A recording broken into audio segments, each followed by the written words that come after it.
Skylar Thompson before the 49ers took Brock Purdy? I guess because on top of it, Skylar Thompson adds the benefit of being a 37-year-old rookie.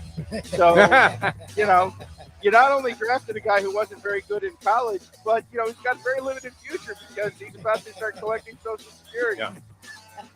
A few picks later, the 49ers grab a guy that's leading them to the Super Bowl with a flawless record. And so far has looked as polished as Tom Brady and his, I don't We'll get into this with the big board, but there's a lot of just this whole NFC Championship, AFC Championship weekend is just a big kick in the balls to Miami Dolphins fans.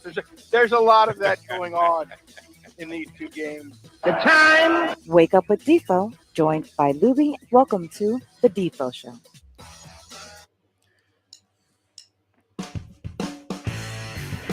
And a very pleasant good morning, everybody. Great to be with you here on this fine Wednesday, and good to have another edition of the show unfolding here right before our very eyes. Could be a special edition today. Actually, it will be.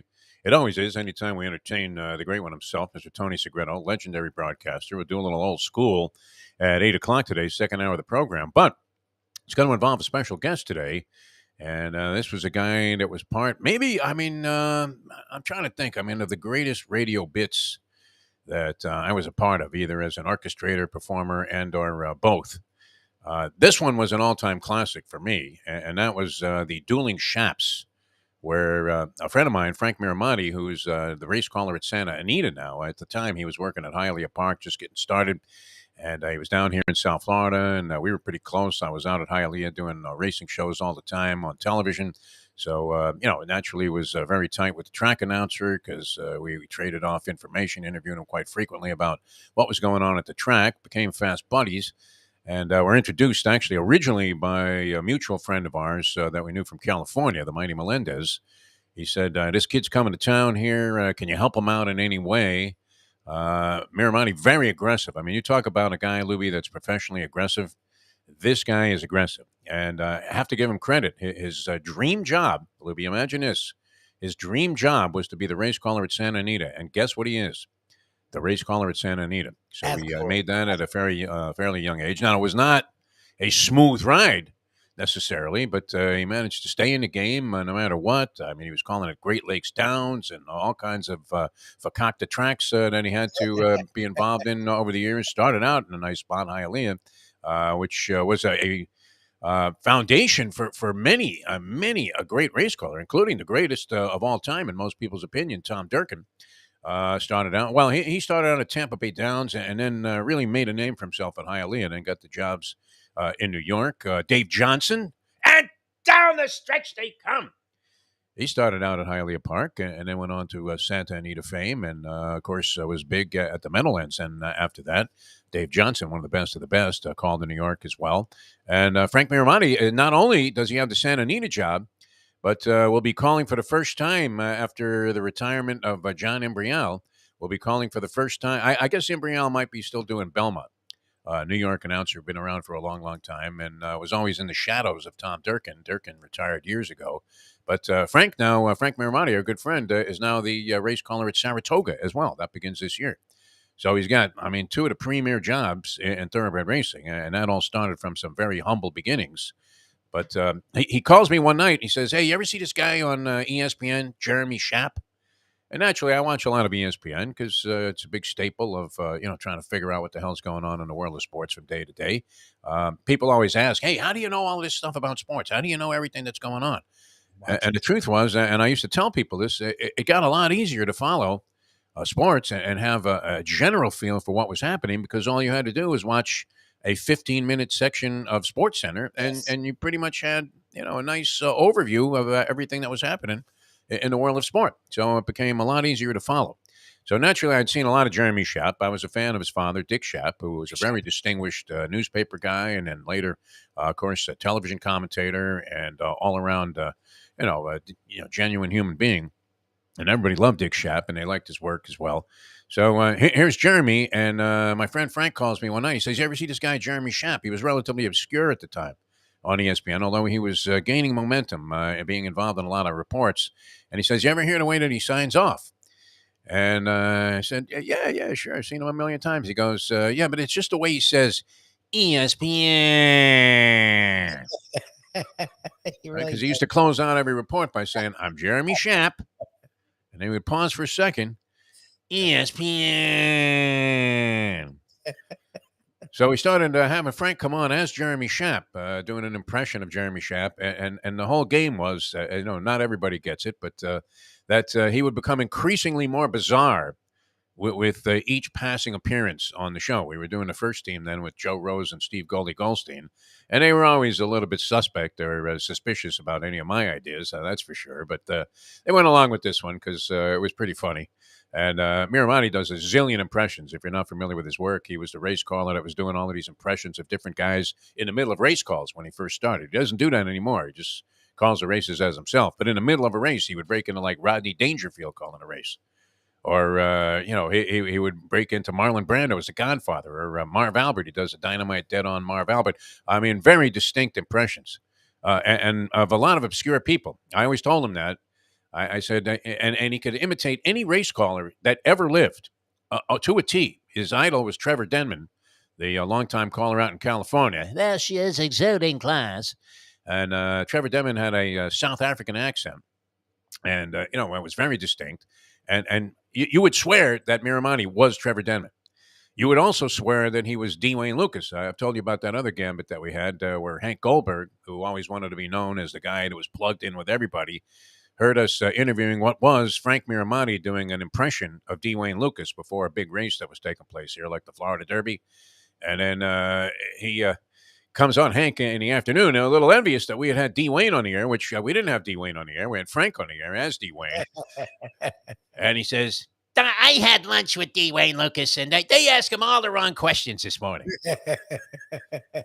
Like, Hank, well, what kind of a tool do you look like? I mean, may he rest in peace. I love the guy, but professional jealousy, sometimes gets you into a position where you absolutely look like a complete fool. I mean, and that's what happened there, because, I mean, there was no D. Wayne Lucas on our show. And if we were going to have an impersonator, of course we were going to ask him bizarre questions. So anyway, he starts this impression of Jeremy Schaap, and every time Schaap appears, he appears as Schaap. He gets more and more out there, but he signs off all the time with the exaggerated version of, I'm Jeremy Schaap, ESPN. All right, so producer, a guy named Robert Grieper, was producing the show at the time, and he says, hey, you guys want to interview Jeremy Schaap? The real Jeremy Schaap.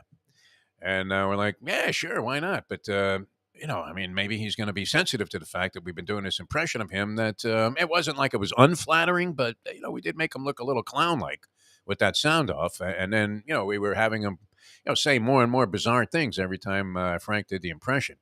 So, sure enough, Jeremy Schaap not only was aware that we were doing the impression, but he dug it. He thought it was hysterical. Which is weird because, I mean, Jeremy Schaap was a national guy, and, here we are doing a radio show in Miami, but he was well aware that there were people out there that had this guy doing an impression of Jeremy Schaap. And not only was he amenable to coming on the show, but he also agreed to participate in what we call dueling Shaaps, where we would have people try to identify who the real Jeremy Schaap was. All right, so Jeremy Schaap comes on, and we talk to him for a little while, the actual Jeremy Schaap. And then we have Frank come on doing the impression of Jeremy Schaap. And the bottom line was, after whatever period of time we had and votes were tabulated, the conclusion was that the phony Jeremy Schaap was the real Jeremy Schaap, and people were calling the real Jeremy Schaap an asshole for doing this impression. Same thing happened to me when I was doing a dueling Higgies. Remember Mark Higgs? And we had a friend who did a dead-on impression of Higgy. And sure enough, we had the phony Higgy on, and the actual Higgy was sitting next to me. And people thought the phony Higgy was the real Higgs. What is that? Are you guys aren't that easy to fool. You guys are pretty sharp out there. I mean, I think we're talking to a pretty smart audience that could, understand the subtle, sickness of having this Jeremy Schaap impression all the time. So anyway, Jeremy Schaap is going to join us today. I guess I have to bring up the dueling Shaaps and see if he remembers it.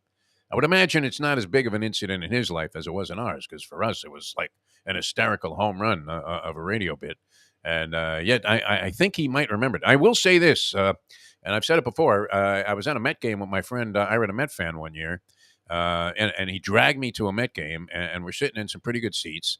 And right in the row in front of us, like directly in front of me, comes Jeremy Schaap to sit down. And he could not have been more affable and available to the fans who came up to him. He couldn't have been any nicer of a guy. Sat there, shot the shit with the people around him the entire time, and just was a genuinely good human being. So he's coming on because Tony Segreto was part of this thing. I guess he was either consulting or actually was interviewed He's as on. part of the ESPN tribute to the 72 team, which he says is dynamite. And Jeremy Schaap was involved in that. So he's going to come on the show with us about 8:45 this morning via video, from my understanding and Lubie's understanding, and being part of the whole thing, Old School with Tony Segreto. So that's coming up in the second hour of the program during Old School. I'm looking forward to that.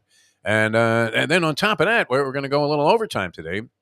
And at 9 o'clock, the lovely Jessica Blaylock, who, of course, is part of Bally Sports Florida, which I did not realize this. I mean, where's Jim Sarney when you need him? Sarney, what's going on with Bally Sports Florida? They're going bankrupt? Or Bally Sports in general? How could Bally Sports go bankrupt? That's impossible, Lubie. Bally's. Is that? I mean, it seems maybe they're paying too much money for the teams down here. I don't know. How is that? How is that television network? You're saying they're filing for bankruptcy? Is that true? There's been reports that they're headed toward bankruptcy. The network. Is it Minervini's salary? What is it that's tearing them up? Supposedly, they're paying a lot for rights that they don't make a lot. Like people actually, their ratings are an abomination. Yeah. I would think that would be true.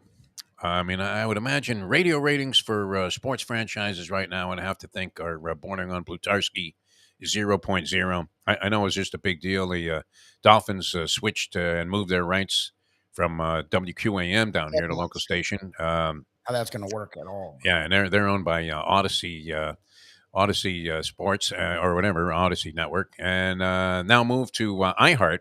Which iHeart, I mean, speaking of bankruptcy, how many meetings did we have where the management assured us that they would have money to pay us the rest of the year?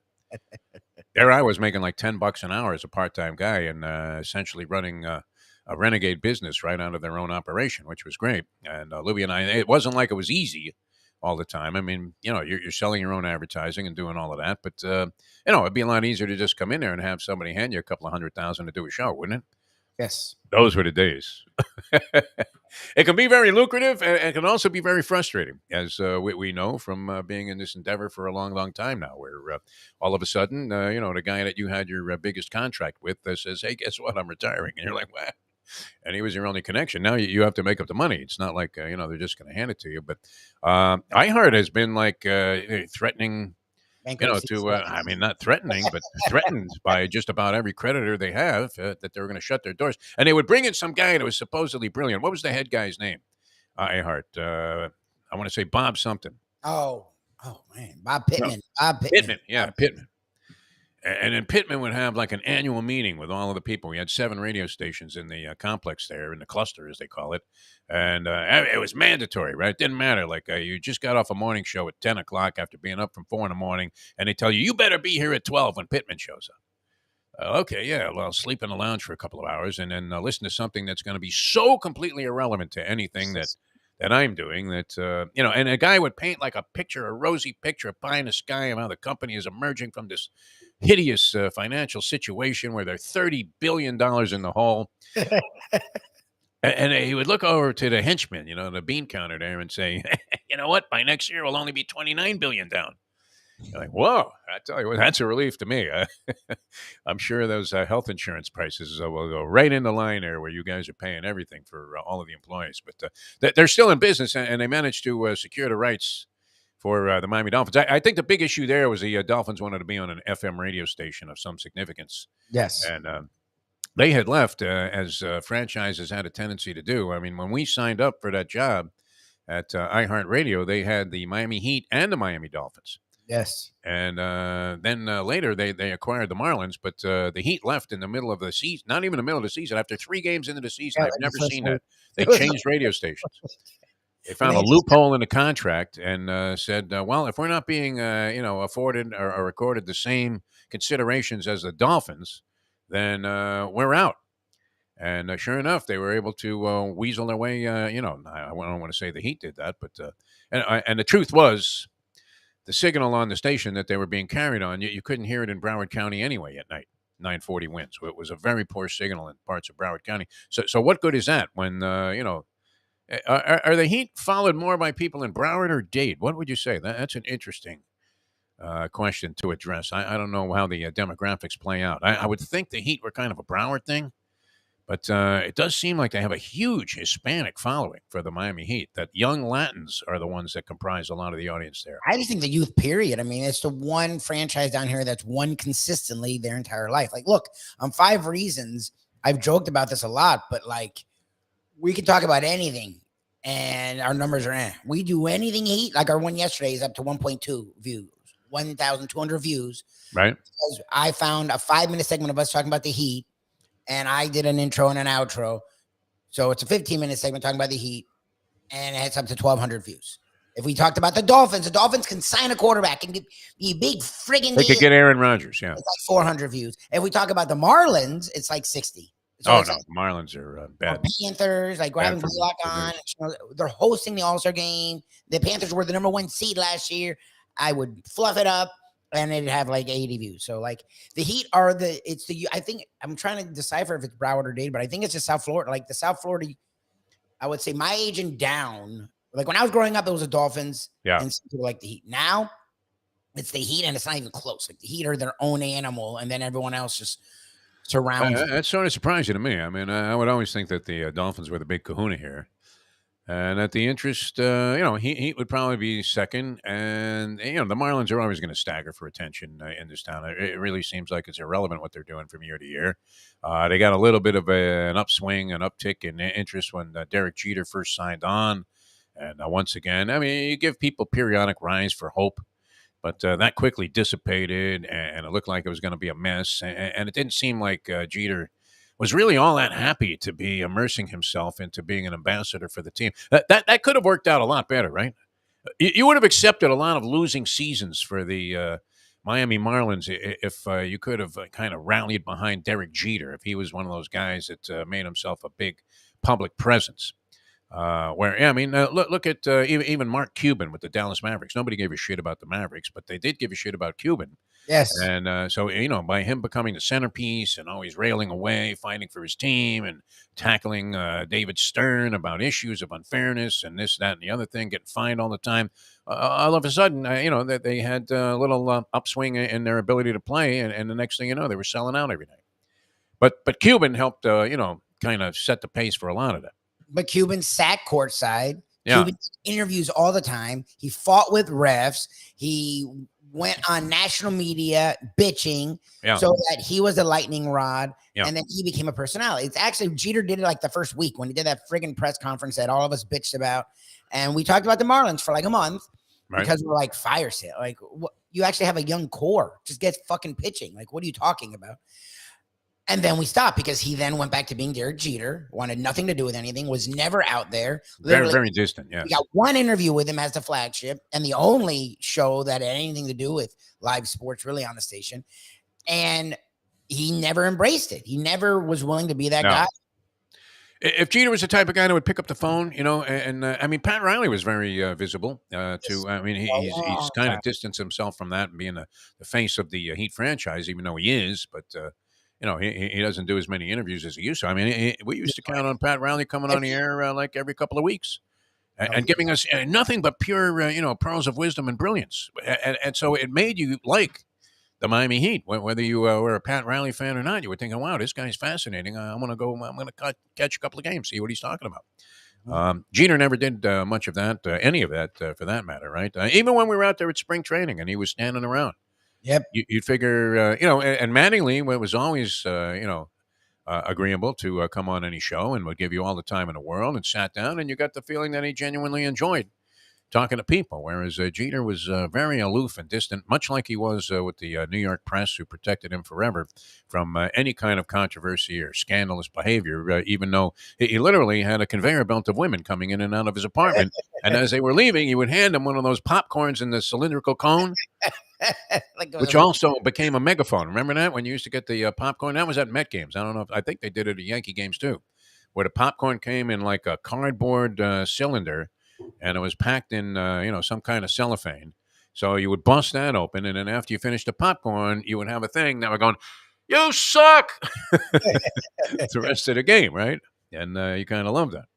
But yeah, he didn't really do much to enhance the image. And the Panthers, do they have like a central spokesperson or No. somebody? I mean, I know they got Kachuk, and that was good, and he's a high profile player. But I mean, what do you see of the Florida Panthers in the community next to zero? Nothing. They might be doing some good things in the community, but I mean, they used to be doing appearances, and they were here, they were there, right? You'd see Screwy Scoodlin was, handing out, gifts somewhere, to little kids that were in need. They were doing all kinds of stuff like that, but on a regular basis. And I'll never forget one of the most, outrageous crowds I've ever seen to get an autograph from somebody. Took place, where Beach Place there with Yes. Lulu's Bait Shack and all that stuff. Yep. This was, early on in the early stages of when they were just building up that area of the Fort Lauderdale Beach and kind of revising it from just being like the elbow room and a bunch of dingy bars. And I remember I had to show up and appear like you did there with Ryan Tannehill at a Dick's Sporting Goods. So I had to show up at this place where John Van Beesbrook was signing autographs at Beach Place. And the line, I mean, literally, I've never seen a longer line to get an autograph from anybody here in South Florida. And that includes Dan Marino. If Marino was signing autographs, I don't think the line would have been any longer. Oh, wow. The Beezer was that popular because they kind of were a team that people embraced. They were these underdogs. They were overachieving, third year in the league, and they were in the Stanley Cup final against the almighty Colorado Avalanche. And even though they lost that, they fought them tooth and nail. They'd won 3 dramatic series leading up to that. So they really had entrenched themselves in the community, and then a lot of that dissipated shortly thereafter. And I don't think they've found that kind of spark here to ignite people's interest in Panther hockey since. So those two teams are kind of off the map. I would have to give it to you. Yeah, the Heat, surprisingly, number one interest. But you would think it was more of a Broward thing than Dade County, and yet I don't know that that's true. Yeah. So anyway, where were we on this? Well, the networks. The networks. Yeah, but they're heading toward. Which is weird. Like I thought there was a decent. We always hear, no one goes to games, but they watch at home. Right. I'm curious because I was talking to the professor about it, and he's like, "I'm like, so is no one going to air these games?" What? He's like, "No, they'll go to streaming." I'm like, "Oh, that." Imagine that. That's what happened to the Expos. Yeah, Dave Van Horn was. They had no radio contract. They did get rid of Glenn Geffner as one of their broadcasters, which they did. That's obviously a move that you would think would not bode well for their listening, followers who had got. You want to you know your radio voice, right? It's kind of like it's a personal thing. I can say with all sincerity, it's hard to watch an entire Marlins game, and rarely do I tune in and watch much more than a few minutes at a time of Panther hockey. Oh God. I mean, I never plan my evening by saying, "Hey, they drop the puck at 7:30, and I'm going to watch the entire game." Do you ever find yourself doing that anymore? That's why this news it makes me sad just as a general standpoint. But I actually haven't had Fox Sports Florida, and I've never had Valley Sports the last week. So I actually haven't been able to watch either team regular season, anyways, any of the three, and it hasn't changed my life at all. And we do this for a living. I just check highlights, stats, I read articles, and it hasn't changed anything in my life. So it's like, but 10 years ago would have been I wouldn't have been able to survive. You would have blown your brains out. Yeah, you would have moved. A ton of games. I don't watch it. That's even the Heat regular season. Like, if they're on a national game, okay, I watch it. But other than that, I don't care about watching outside of the NFL. I don't care about any the regular seasons have so little importance to me these days. It's weird. I like having the option. I mean, I still always enjoy watching sports. Yeah. And enjoy, the whole aspect of it, including, being involved in broadcasting. Naturally, you're checking out the broadcast and see how that goes. And, and they do have some exciting players here in town. The Marlins are trying to revamp themselves, but to what extent they're going to improve, I really don't know. And now the Dolphins, is it really true that Aaron Rodgers, it sounds like he's leaning towards actually going to the New York Jets. I don't want to funny. Making a premature evaluation on that, but the Jets hired Nathaniel Hackett, and he was pointing out, hey, is that not a precursor to Aaron Rodgers signing with the Jets? Rodgers, goes ahead and disseminates all of his news through the Pat McAfee podcast, Be nice if he would do it here, but he's a part owner. You know that, right? He's like a 50% owner of the freaking podcast. That's why he goes. Yeah. Well, and it's great. I mean, because you don't have reporters breaking stories anymore, but you're getting it straight from Aaron Rodgers on the podcast, and he's talking, in the kind of parameters that he never does during any kind of other press opportunity. And I mean, he sort of has intimated that that's not an outrageous possibility. That he could end up, and newspapers are all over it, right? I mean, they're sucking this up. The New York Post, they already have on the back page Rodgers in a jet hat. I love it. I think that's what. Look, they. Oh, it's a Green Bay hat. It looks like a jet hat. No quarter. Yeah. I'm curious to see. I mean, I feel like he's getting to the place where he doesn't have anything left. Maybe a new destination wakes him. I don't know. A 1-year prop as a quarterback of the Jets. I mean, could he not fix a lot of the Jets' problems on a 1-year proposition? Aaron Rodgers. Two at most. This isn't like Brett Favre necessarily coming to the Jets as a shot fighter. Rodgers still, I think, has a little bit of life left in him. And in the right situation where, I mean, it's hard to tell whether or not he's going to be a sourpuss or not, but because nobody can figure out exactly what's in that drug-induced brain matter that he has. Although he doesn't appear to be like, it's not like he's some guy that you go, wow, I mean, how did this guy ever get through college, or even through a couple of courses? Yeah, he seems like a bright guy. He's become crazy, and him dealing with that's what I mean is Aaron Rodgers' personality was in Green Bay, and the last years has sort of gotten persnickety. What is he going to do with the New York media? They don't give a shit. They're going to be in love with him though, unless he bombs, in which case, like it's the Jets. They're not going to go undefeated. No, but. If they, you would have to say that better quarterback play might have, helped them quite a bit, and it puts the Dolphins in a weird situation if they get Rodgers, because now all of a sudden, all of the assets that they have seem like they would be more valuable, especially that wide receiver. The kid is unbelievable. Yeah. So they weren't horrible. I mean, they fell apart, but they had Hack Wilson in and out of the lineup there. And, this guy White, we'd have one good game like a lot of backups do, and then revert back to being the guy that you said, no wonder he was fourth string. So could be a big differential. Anyway, that was part of the NFL news. But wasn't it Rodgers, too? I mean, weren't people angry with Aaron Rodgers for, kind of leveraging the whole idea that he might retire before, and taking the spotlight away from Super Bowls in the past? Wasn't that Rodgers? Yeah. Yeah, it was last year or the year before. He started bitching, or it was around the draft. It was either draft or the Super Bowl. Oh, yeah, the draft. He really kind of soiled the whole idea that the draft was going to be of some great importance from a newsworthy standpoint, and stole the spotlight and all anybody wanted to talk about. It was kind of like when Rachel Nichols was hiding under Brett Favre's car in the driveway because nobody could get to Brett Favre. And, they were stalking him in like ridiculous fashions to try and get any pearl of wisdom that he might be able to impart to them, even though he wasn't saying shit. I had a bunch of stuff here, Lubie. We'll get to it all. But that's interesting. What did Sarni say about this? Sarni had something, 39 regional sports networks. But you never said it was just Florida. You're not saying it's just, we're just talking about Florida because that's where we reside. And I responded, I know. That's what we're saying. Like it's the whole, like it was Fox Sports, which still exists, but it doesn't exist doing games. Bally Sports took the games, and Bally's is doing well. Bally Sports, I'm sure, is fine. This is not a profitable venture for them. They're paying a lot for these rights. Yeah. And locally, they found outside of certain cities, people don't care.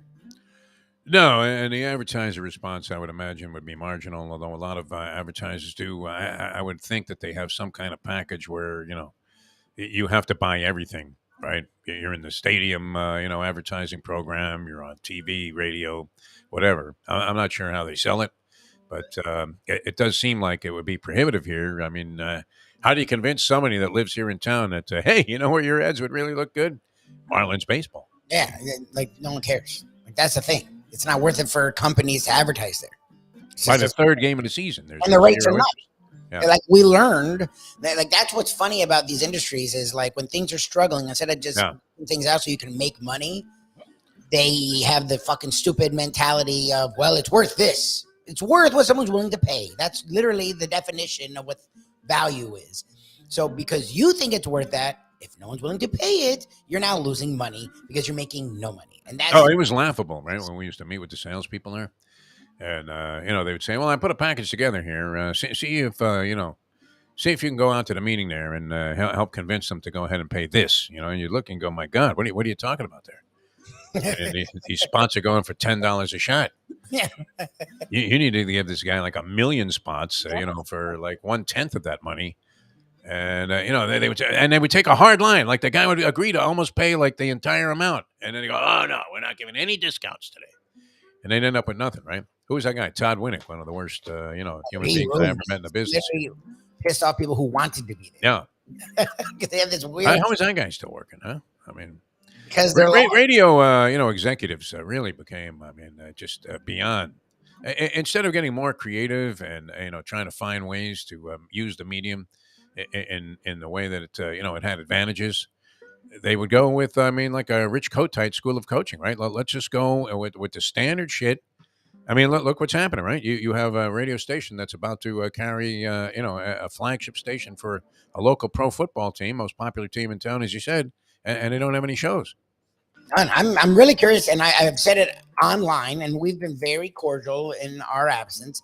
But I said this openly because I'm actually curious how it will work. Because a lot of times, yes, teams hire their own people, and Jemmy went from station to station, and that's fine.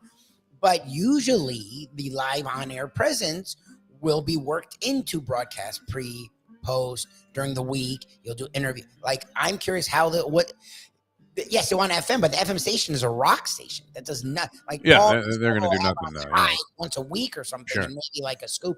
But they do no sports. Like I'm like, I get it. I've learned it from you. No one cares about sports or like games on radio anymore. So I guess that's what it is. You go wherever you're accepted. But I'm like, how does this work? There's no live sport. Like, how does this work? You're asking people to tune into a game that most people that even do listen to the station on a regular basis don't listen to. And, you have no foundation around it. Nothing. I mean, there's no reason for it. I would imagine people have difficulty finding out where, except for the fact that, that they'll do a big campaign on this FM station, which does have listeners. But, and I think that was the reason for the Dolphins to move. The biggest reason probably was, hey, look, who wants to be on AM radio anymore? Nobody. It's just a useless endeavor for the most part, right? I saw Joe Zagacki doing a basketball played last night.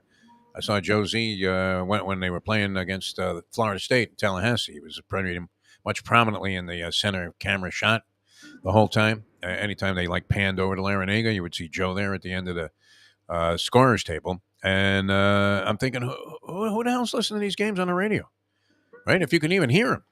Because, the signals are very poor all around. What I'll do a lot of the time now, and as I'm talking to Anthony, yes, once in a while, if I'm driving, I'll put it on. But the most part, because I can stream everything to my phone. Yeah. And it's safe or not. But the broadcast, as much as we mock the broadcast, for the most part, I like the national broadcast more than the local. So what I will do is put the TV on my freaking phone, sit it here. I'll drive. I won't watch it. I'll be safe. But I will turn up the volume, and you can Bluetooth, so I can actually play it through my car. So now I get the TV broadcast while I'm driving. And I don't think I'm the only one that does that. I don't know. Well, all I can think of, is Sound of the Godfather, right? This is the business we have chosen. What have they done to the earth?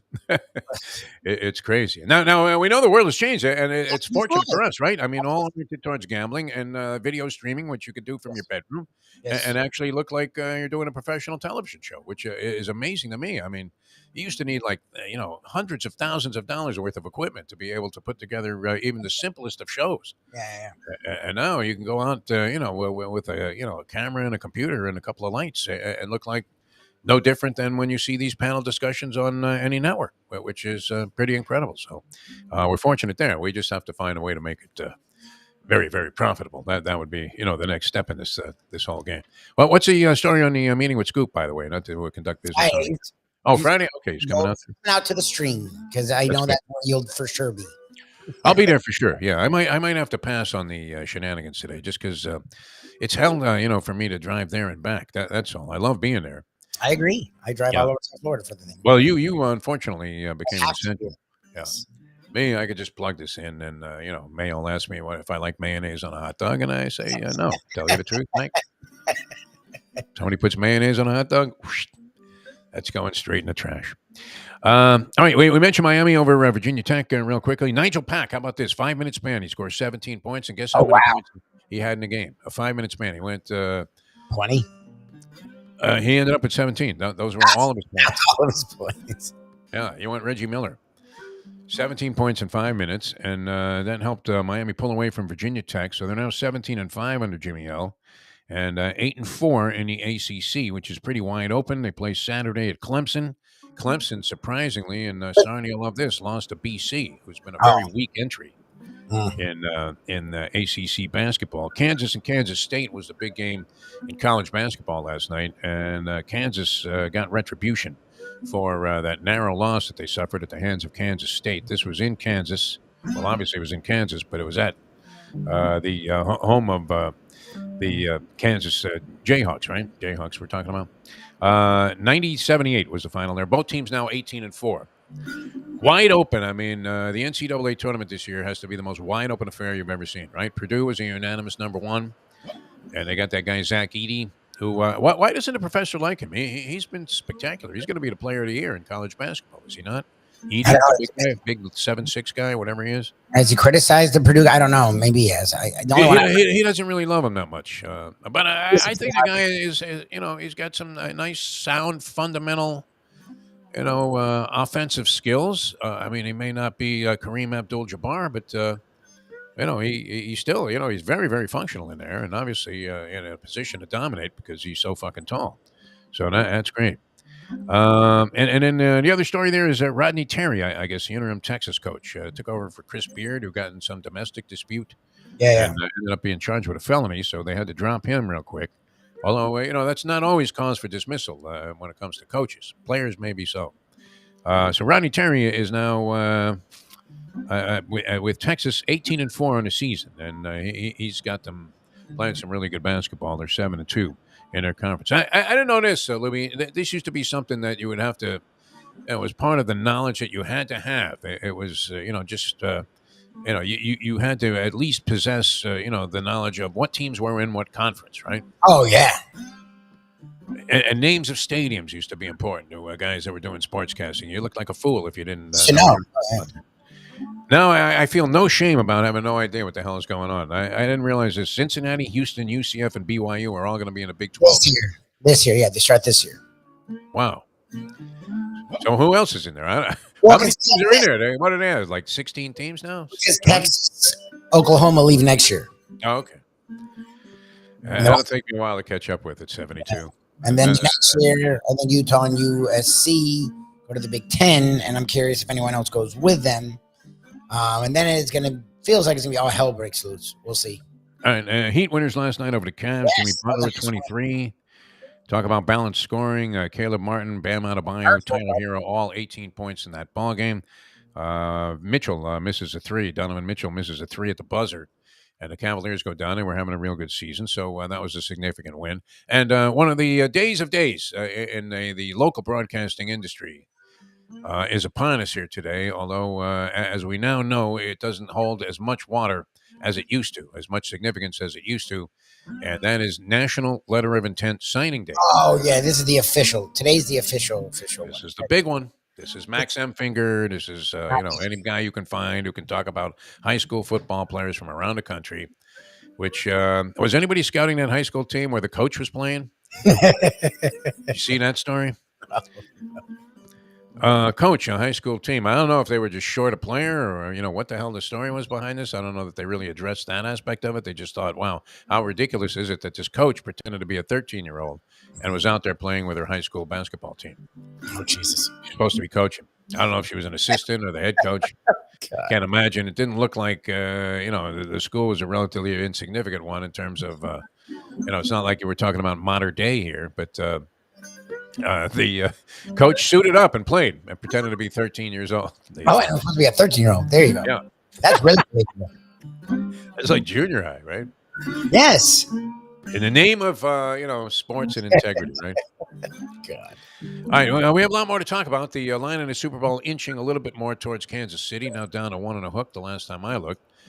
Philadelphia opened up as a 2-point favorite in that game, and a lot of people were saying, well, because the line held steady, everybody knows Philadelphia is going to win in a runaway.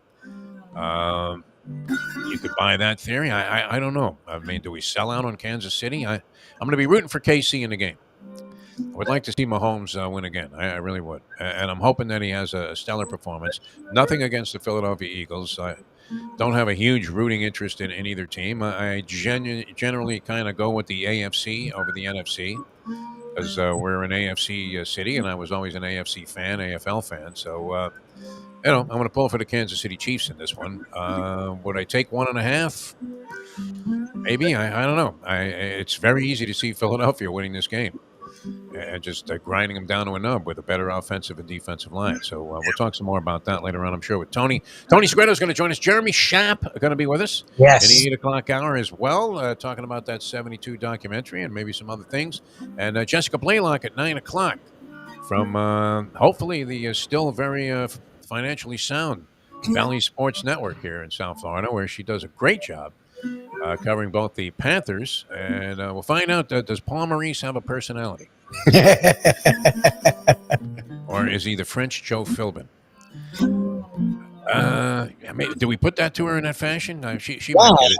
She'll play along with it. Yeah, you can do that. And then the Marlins, with all these changes, I was thinking, the Marlins, what shot did they have with a bunch of guys that were hitting, 240 or less and no power?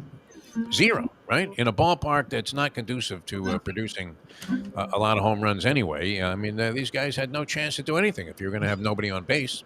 You know what I watched last night that I hadn't really seen a lot of, but I'd seen bits and pieces of it. I was always catching the end of this movie and never really saw the body of it. Was Moneyball with Brad Pitt. Yeah, that's good. As a baseball movie, pretty entertaining. I would have to say. I watched it. I liked the way they sort of, showed the 20-game winning streak that they had. I didn't realize in 2002 the A's, after getting rid of everybody and playing a little Billy Bean Moneyball, ended up winning 20 games in a row at one point during the season after getting off to a horrible start. All right, we're coming back with more. Hialeah Park, great place to go. Boxing comes your way on February 24th, so that's right around the corner here. Just getting into it. It's actually 2/1/23 today. 2/1/23. And what is it? Is tomorrow Groundhog's Day? Yes. February 2nd? Okay. Yes. February is a ripoff of a month, by the way. It's my least favorite month. Your rent is due before you know it. You just paid it, right? Maybe you extended it all the way to the last possible moment, or your mortgage payment, and then right back again, right? It's right back in your face. 28 days. Is this a leap year? I'm hoping for a leap year this year. Is it a leap year? When was the last leap year? Had to be like 100 years ago, no? I think Did we still have leap year, or did Ron DeSantis eliminate that? No more leap year. What do you think, Ron? What's he doing, by the way, trying to restrict the curriculum of colleges in the state of Florida? Next year is the next leap year. Next year. Well, that sucks. All right. I think every year should have a leap year. That'd be fine. 28 I mean, days. give me 30 days, February. What are you talking about, 28 days? That's Meshuggah. That's 4 weeks right on the nose. You need a little extra, how about a little breakage there on the coins? Huh? I mean, let that horse pay $19.60, because if you have it enough times, the 60 cents adds up. But no, that's ugliness, right? February, the biggest ripoff month, would you say? 100%, yeah. Yeah. Especially with paying bills. Like, it's annoying. It's disgusting. It really is. And then nobody's paying you on time, and you get into that whole thing. It's just a mess. All right, Hialeah Park though, February 24th. Circle that date on your social calendar. That's going to be when they have the boxing there. Guillermo Rigondeaux. Saw some clips they had up on their webpage there on HialeahPark.com. And you can get all the information about the fights and everything else that's going on there at Hialeah Park right there, and dining events and parties and book private parties and all kinds of special events and musical extravaganzas. They have poker tournaments. They just had the National Handicapping Championship event there on the 29th. And so they're always doing something special in Hialeah Park. It's well worth checking in on their website, HialeahPark.com. But you'll see the card there, and I saw some clips of Rigondeaux working out. I guess this must have been something they just took in the gym. He had some new modern device there that was like I guess a technological advance from, and I love boxing because almost everything is still in a stone age there. Nothing's changed at the methods. They don't train any differently. They don't promote the fights much differently, right? They're still tacking up a picture of some guy like this on a telephone pole and telling you, "Hey, be at the auditorium on Tuesday night, where so and so is going to be in the main event." But Riga now looks sharp, and he was working out on this thing that was like I said, it looked like a replacement for the speed bag, and he's gone away from like the funky hair that he always displayed. So I don't know. Does that mean he's all business, Lubie? When you've had like bizarre hairdos your entire boxing career? Yep.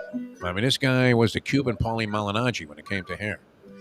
So he's going to be the headliner, and a very talented guy, multiple world champion. So I mean, it's going to be a fine card with a lot of interesting prospects, and naturally the Cuban connection you get with Louis DeCubas and Leon Margulies. So check that out. Get your tickets well in advance there, and you'll never be upset that you attended an event at Hialeah Park. Get a player's card that night if you don't have one already, and you'll get all kinds of freebies. Who knows? You may even light up the slot machines just by using the free play, the generous allotment of free play. One of the best rewards programs anywhere in the casino industry is at beautiful Hialeah Park. All right, we're coming back with a lot more, and we'll be with you past 9 o'clock today, so we do a little overtime with Jessica Blaylock. That should be a lot of fun. The Panthers will be hosting the All-Star Game, and South Florida is hosting the NHL All-Star Game, and it's this weekend, correct? Yes. Wow. It is this weekend, yes. And what do they do? I mean, I don't believe they actually play a game, though, anymore. Is that right, Lubie? They do. I don't know. I thought they split it into 2 games because there's like 12 divisions now, but I'm not exactly sure. I don't know if we want to ask Jessica that because it shows our ignorance. I'm going to ask her, what the hell is the format? I have no idea. I mean, you wouldn't know what's happening with the Pro Bowl, right? Tyler Huntley is a Pro Bowl player. He just got named to the Pro Bowl. He had 2 touchdown passes this year. It was horrendous. Yeah, he was not good. No one watched. I mean, a big reason the Ravens went down at the end was they didn't have Lamar. He's a poor man's Lamar Jackson, is he not? Not even a starter. He's a bad backup. Like they made this thing so weak. Because they thought, okay, if we do that, they'll all play. No one's going to. People still get hurt in these stupid ass games. Like I wouldn't risk my millions of dollars. I mean, for the trip to Vegas that these players need, I mean, they're making $50 million a year. They need to have the league pay for a trip to Vegas? I don't think so. Right? Nope. You would think if Trevor Lawrence called up, like, if I can get a free room at Caesar's Palace, if Trevor Lawrence called up or had one of his, people call up and say, hey, Trevor wants to spend the weekend there, right? Can we get some special accommodations? They would say, oh, yeah, that's great, right? They probably have his contract printed out right there in the money room saying, is he bringing any portion of that $20 million that he made this year? We can set up private tables in his room, whatever he wants, and take his money that way. All right, they don't do that at Hialeah Park. They want you to win, so make your plans to be out there. It's just a great place to go. All right, back in a moment with more. Tony Segreto, Jeremy Schaap scheduled to join us, and Jessica Blaylock later on here on the Defo Show. Mike Mayo's lunchbox from Shenanigans today. I'm trying to kind of worm out of having to get on the road this afternoon. Yeah. It's sort of expected. We'll see you at Wicked because it's Wicked Cheesesteaks right around the corner, and Gulfstream, of course, is a mandatory payout for me. I mean, that's great. So, and I love Shenanigans. It's just it's a schlep, man, is it not? I mean, you're talking for me like 45 minutes each way. It's worth it if you're going to watch the big game there, though. That's for sure, and the great food and drink. And Patrick Gutter couldn't be a better guy, but he's going to be sitting in with Mayo anyway, right? He jumps on, and we get Hyde. Dave Hyde, yeah. You need me like a holiday. We don't. I might just take the whole day off. All right, back with more in a moment. Now that. The time is 7:49. Folks, Tony Segreto here. Let me ask you a question. What do you look for when you go out to eat? Good food, obviously. Friendly atmosphere, not too loud, but good energy, reasonable prices, and a place where you feel comfortable. All those ingredients, no pun meant there, are hard to find unless you're talking about the Texas Roadhouse. You see, they encompass all of those attributes. Really, really good food, amazing atmosphere, good for a family, good for a date, or just a night out for yourself, and prices that will make you extremely happy. Their ribs unmatched, steaks hand-cut every day. Everything, and I mean everything, is made on site, including their incredible bread. It's the one day, folks, that you can forget about low-carb diets. Trust me when I tell you, Texas Roadhouse, your restaurant, your destination when you say, where should we go and eat tonight? From the newly renovated sports bar to the beautiful bayside views captured at the Tiki Bar, Jimmy Johnson's Big Chill has it all. Located at mile marker 104, the Big Chill also offers waterfront dining while experiencing breathtaking sunset views of the Florida Keys. It's simply the hottest spot in the Keys to cool off. That's Jimmy Johnson's Big Chill at mile marker 104 in Key Largo. For more information, call today at 305-453-9066. Recently, we realized it's not just hurricane season that can hurt us. Any time of year, things can happen to your home or business. And the insurance company can be your friend, but they also can be your enemy. Horizon Public Adjusters, Justina Testa, are here for you to help this process go so much easier. Before you call the insurance company, call Horizon Public Adjusters and Justina Testa at 954-809-8752. Winner to organize the 2022 FIFA World Cup is Qatar. We now return to the Defo Show right here on. All right, welcome back to the show. Tony Segreto coming up with Old School, brought to you by Catholic Health Services and also Texas Roadhouse Restaurants. And that's going to get underway about 8 o'clock. And about 8:45, is scheduled to be joined by Jeremy Schaap, who was, did he produce this thing? Was he the narrator of the 72? Yeah, I think he's the voice, and I'm sure he's a producer. But he's gone into a lot of different roles. He writes. Yeah, he does a great job on that stuff. I mean, Rinaldi was good at this kind of, outside project sort of thing, too. Tom Rinaldi, although it seems like he's had, even though he's featured, Tom Rinaldi, I don't know, was that one of those deals where he was doing a million things for ESPN, but now he's kind of buried there at Fox? I mean, they throw him as one of two sideline reporters during the course of the game. Which NFL and college football stuff. I don't think he does anything else. But I don't know. I don't really watch a lot of Fox. And they have the Super Bowl this year, which will be interesting. I'm on the Super Bowl call. Yeah, that's something. You think Greg Olson will drop the amphetamines? And Tony loves him as an announcer. I think he's a fine person, but and could be very good. But you got to tone it down a little bit for the Super Bowl. If you're at that frenetic pace the entire time as a color analyst, talking about the A gap and the B gap and all of this stuff, and high pointing the ball, and what were they talking about? Run lane integrity. That's one of my favorite ones now. Run lane integrity. You got a bunch of 300-pound guys just bouncing off each other as if they were in a tag team brawl for it all at the end of a WWE extravaganza, right? They're just bouncing all over the place. And then you're looking and go, well, look at that run lane integrity they protected there. I'm like, wait a minute, man. This guy fell down. What are you talking about? Incredible. Overanalysis of professional football. As we mentioned, too, the line now, like the last one I saw, was one on the hook. Officiating has been a big thing. I wanted to touch on this because somebody actually did a study of it.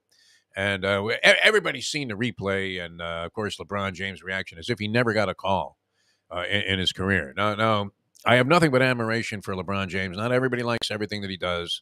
But as a basketball talent, as a professional athlete, as a guy who was, coming in with a giant reputation that preceded him and expectations that I don't know. I mean, people still want to diminish what he's done because he doesn't have 6 rings and Michael does.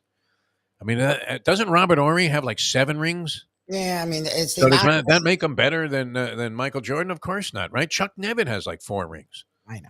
Chuck Nevitt, the string bean of a scrub that was like the 15th man on the roster, and he was only there because he was 8 feet tall. Did nothing in his career, and I believe he has 4 rings. So the championship rings argument, I mean, if a guy is just absolutely instrumental in carrying his team to any number of rings, which I don't know, who could you say did more of that? LeBron? No, he certainly had multiple talents on the roster there with the Miami Heat when he won those 2 titles. The one in Cleveland, that was pretty much him, was it not? Cleveland or Kyrie Irving, though. He had Kyrie Irving with him, so that's fair. And Kyrie actually hit the big shot that carried him over the top. Irving played well, and Love played his role. Okay, I'll give you that. Jordan-level talent. I mean, he didn't have what Jordan had around him.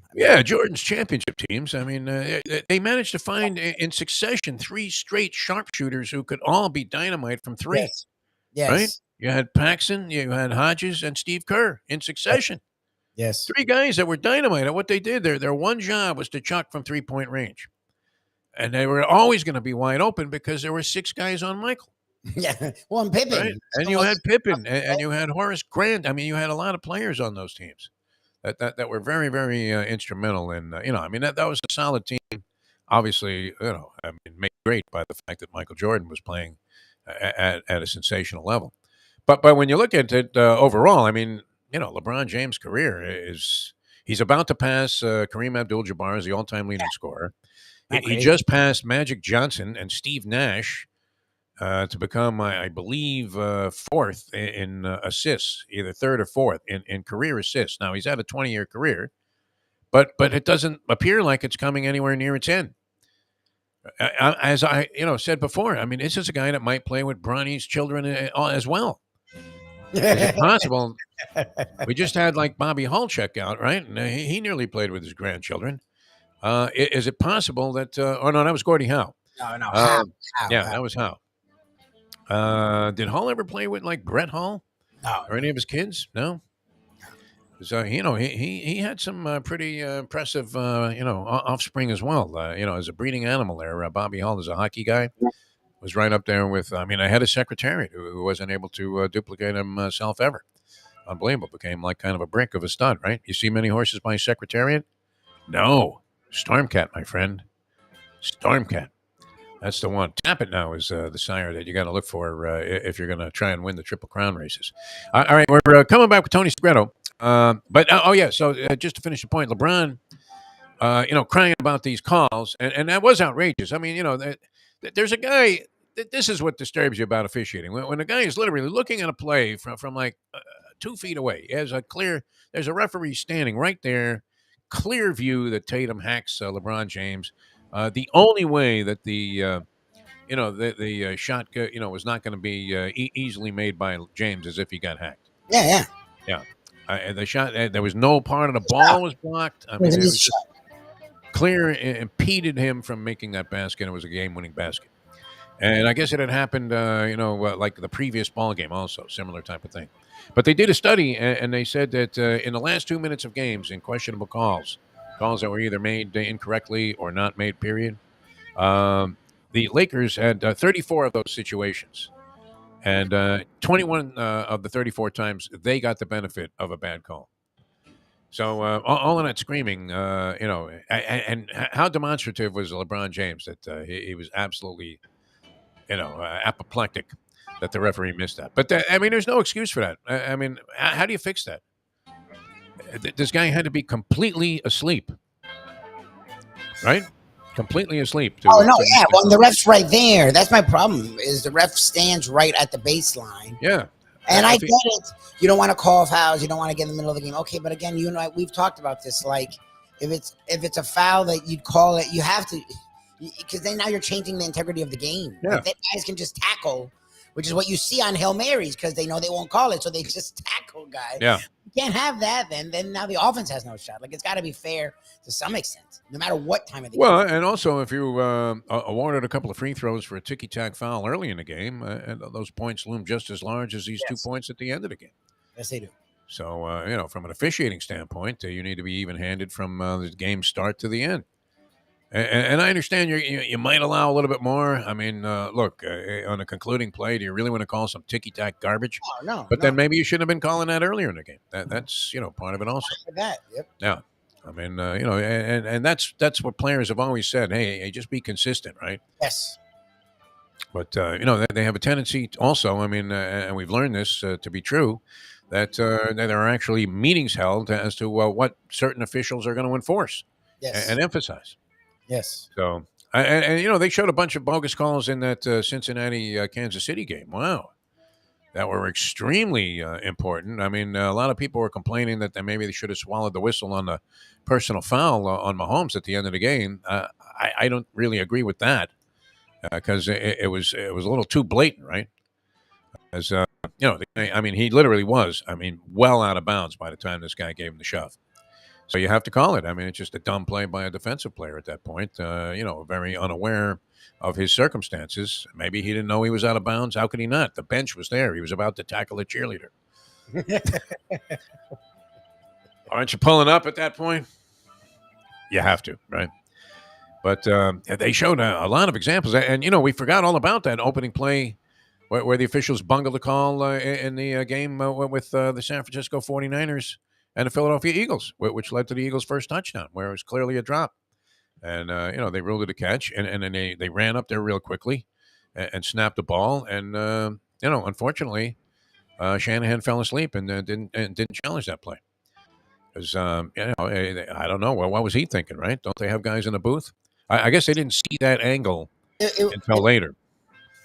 It was bang, bang, and I get that, but Devontae Smith got up and ran, doing some weird-ass hand gesture that I'm sure football players all understand. Yeah. And football players aren't that smart to try and be baiting the other team into a useless challenge.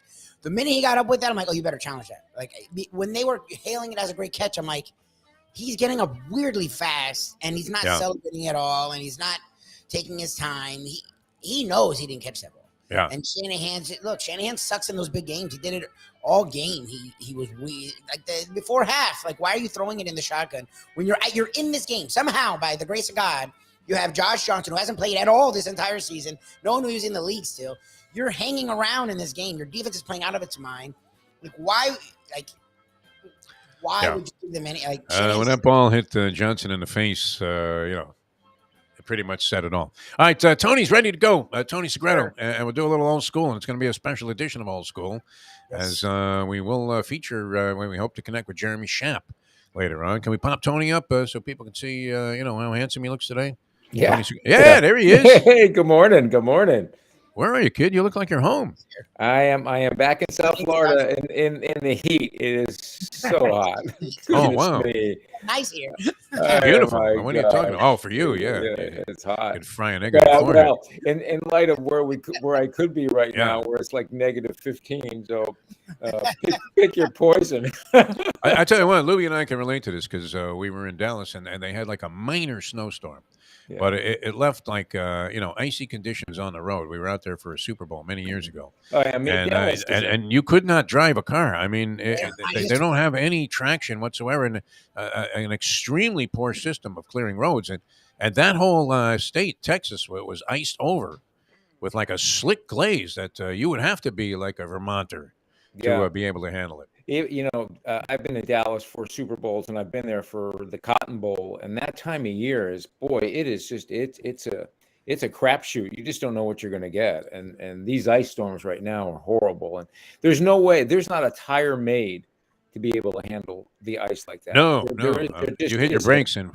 Yeah. So, and I don't care how experienced you are. That first instinct is to brake and to turn your wheels, and people keep telling you not to brake, and that makes literally no sense, even though that's the right thing to do. So it's just hopefully not many people are injured or maimed, but gosh, it's a tough road. That's why snow is a lot better than having to deal with that. No, those roads looked absolutely brutal, and having experienced it at different times, definitely not a favorable condition. That's for sure. Being in a car that's completely out of control. Oh, there's nothing scarier. There is absolutely nothing scarier. Yeah, but, I mean, I will tell you this. Yeah. I don't know if I mentioned this to Lubie or not. My drive back, I have been doing this drive. I don't know how you do it, Tony. I was thinking about you. Oh my gosh, I so enjoy it. I enjoy it. I enjoy the stops. I enjoy meeting people, and I just enjoy the whole experience. But this time on my way back, I left really early the second morning from Gettysburg because there was snow moving in, and I wanted to beat the snow because they were already, like they said, 5 to 6 inches, and it was moving west to east. So I took a different route. I really try to do my best to avoid DC, and just because it's always getting through the district. Oh, that's a very difficult place to drive. Going through the district is always difficult. But this time I had to go, okay, I had to pick my poison, either go west where the snow would come first or stay east and try and beat everything. So I beat the snow, but I get to Northern Virginia, and from Northern Virginia all the way into my next stop, which was Savannah, Georgia. Wow. It was nothing but torrential rain. Oh, that's the worst. I had never seen anything like this. And I remember even being here from Florida, where your windshield would be opaque. What I'm saying is we're talking 4 states. It just never stopped. Wow. Through 4 states. And I had stopped at a like a Love's, or where the truck stops are. Yeah. And they're always clean, and there's always food there. And I'm walking around, and I'm hearing truck drivers go, "Have you ever seen anything like this?" Oh, for truck drivers to say that, I'm going, "Gee, me, Jimmy, it's like crazy." But thank God you I'm get the home right and truck all stop safe. breakfast, though. It's heaven on earth. Hey, let me tell you something, man. I stopped for. So I was telling my kids. I said, I stopped the first day. I stopped for breakfast at a First Watch because it was right there at an exit. All right. This is excellent. So A my high kids recommendation of Mike Mayo, by the way, the gambling gourmet. My He wife that loves place. First Watch. Yeah, the First Watch was awesome. So, but my kids go, "Dad, come on, man. You got it tomorrow," which was the next day. They go, "You have to go to Waffle House, man. You got to go to Waffle House." Yeah. All right. So I went to Waffle House in South Carolina. And I have to tell you, man, it was about as good as it gets. First Oh, of yeah. all, You liked it. Okay, the people could have not been more charming. Oh, nice. And I pulled a real like Costanza. I'm at the I'm giving my order, and I go, "So how are the pancakes here?" Oh, Jesus. Oh, And yeah. she looks at me, she says, "Well, our waffles are really good." I went, "Are you kidding me right now?" Wow. The hash browns at Waffle House. I think Oh, are good. man, Yeah. there's nothing I could better. eat those. Yeah. Yeah, nothing I haven't been to a Waffle House in a while, but I have no problem with Waffle House. Yeah. I did like when I lived in Fontana, California, and I was writing for the Fontana Herald News. There was like a kind of a truck stop, and a lot of truckers used to come to this one breakfast place, and literally the guy was slaughtering the hog in the back. Yeah. That was on your plate, like as a big ham steak. I mean, it was the best breakfast I ever had anywhere. It was just In unbelievable. Vermont, they have a place called the Country Girl Diner, and it's a diner that was renovated, that was built in 1947 from New Jersey. Yeah. And as you well know, for those of you from the Northeast, Jersey diners, yeah, big. Jersey diners, there's nothing quite like it. No. And You can get anything there, man. I mean, you could get pheasant my under God. glass, Yeah, or like a pork roll exactly. and cheese. Yeah. Exactly. So anyway, you go there, and it's the same thing, Jeff. It's the same thing. They're slaughtering the hog in the back and making the bacon fresh. So it's good. But you stop at these truck stops, man, and you're hearing, "Okay, shower number 3 ready. Shower number 3. Shower number 2 is all set for the driver. Come on in." Yeah. How did they accept a guy that was just driving a regular car? I mean, did they notice that, or? Oh yeah, was there were okay? other people that stopped there. Yeah. Because that could be like a little clicky, you would think. Yeah, all I know is, man, I have nothing but respect for what these guys do, man. They're driving these big rigs and through snow and rain, and it can't be easy. How about the What a way to Meshuggah make a people living. on the road? I mean, just that alone would be enough to scare the hell out of me. Although they all have now those rims that are out of the Ben-Hur movie. Yeah. But I mean, you're thinking, wow, if that guy makes a lane change, he's going to slash all 4 of my tires. Yeah. Right. I mean, what is that? With they I don't know, but one of the best daggers sticking out of them. I know this is going to sound really campy, and I don't know. You take it any way you want, but one of my real pleasures when I drive is in the afternoon. I stop and get a cup of coffee, and it's usually a Dunkin' Donuts, and because there's so many off the exit, and I walk in, and I can tell you almost everyone around that time in the afternoon, there's at least 2 or 3 elderly couples sitting down together, having a cup of coffee and sharing a donut, and they're having conversation, and it just harkens back to my parents, and thinking to myself, gosh, these people have probably been married 50-something years. Yeah. And they're going out for their afternoon donut and coffee, and real slice of Americana. Yeah, it really is. It really nice. Is. Yeah. All right, we're coming back with more Tony Segreto, and Tony, this is great. I mean, you got Jeremy Schaap to come on the show now. Now, did he produce this thing? What is his role? No, Jeremy did not produce it. Jeremy did the voiceover for it. Did a lot of the interview. They did most of the interviews for it. And he's a good interviewer, Jeremy Schaap. He really is. Yeah, Jeremy does a nice job, and Jane and I are both part of Jane Chastain and I are both part of the special. And beautiful. So you're on this thing. We've seen some excerpts of it, and they've done a magnificent job. Dan Lindbergh is the producer, and I'm excited for people to see this.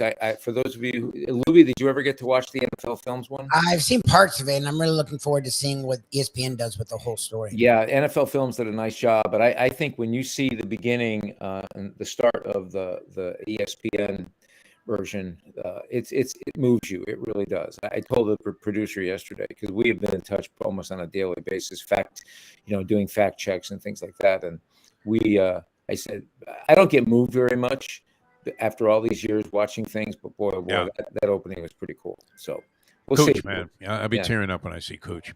Yeah. All right. We're coming back with more with Tony Segreto, brought to you by Texas Roadhouse Restaurants and Catholic Health Services. And we have Ed Garcia going to join us here. I guess he's okay now because, the rumors started to drift again about his man, Jimmy Harbaugh. But the Broncos went ahead and actually orchestrated a trade or, negotiated their way into being able to sign Sean Payton. Yeah. And pretty pricey. Didn't it cost number one draft pick? The Dolphins a number one draft pick for Yeah, Shula? you sure did. Yeah. Wow. Yeah, So now you have a 15-year veteran coach in Sean Payton. And he goes for a 1 and a 2, although I think they had to also ship him a 3. And then no doubt a whole lot of, attention Walmart shoppers. Prices are going to be Yeah. Hey, what? And Sean Payton to try and straighten out Russell Wilson. He's got his job. If he can straighten out Russell Wilson, he's worth it. Oh, yeah. The problem that you have with Russell Wilson, and you don't have this with Tua, is that Russell Wilson, gave signs that he was past it.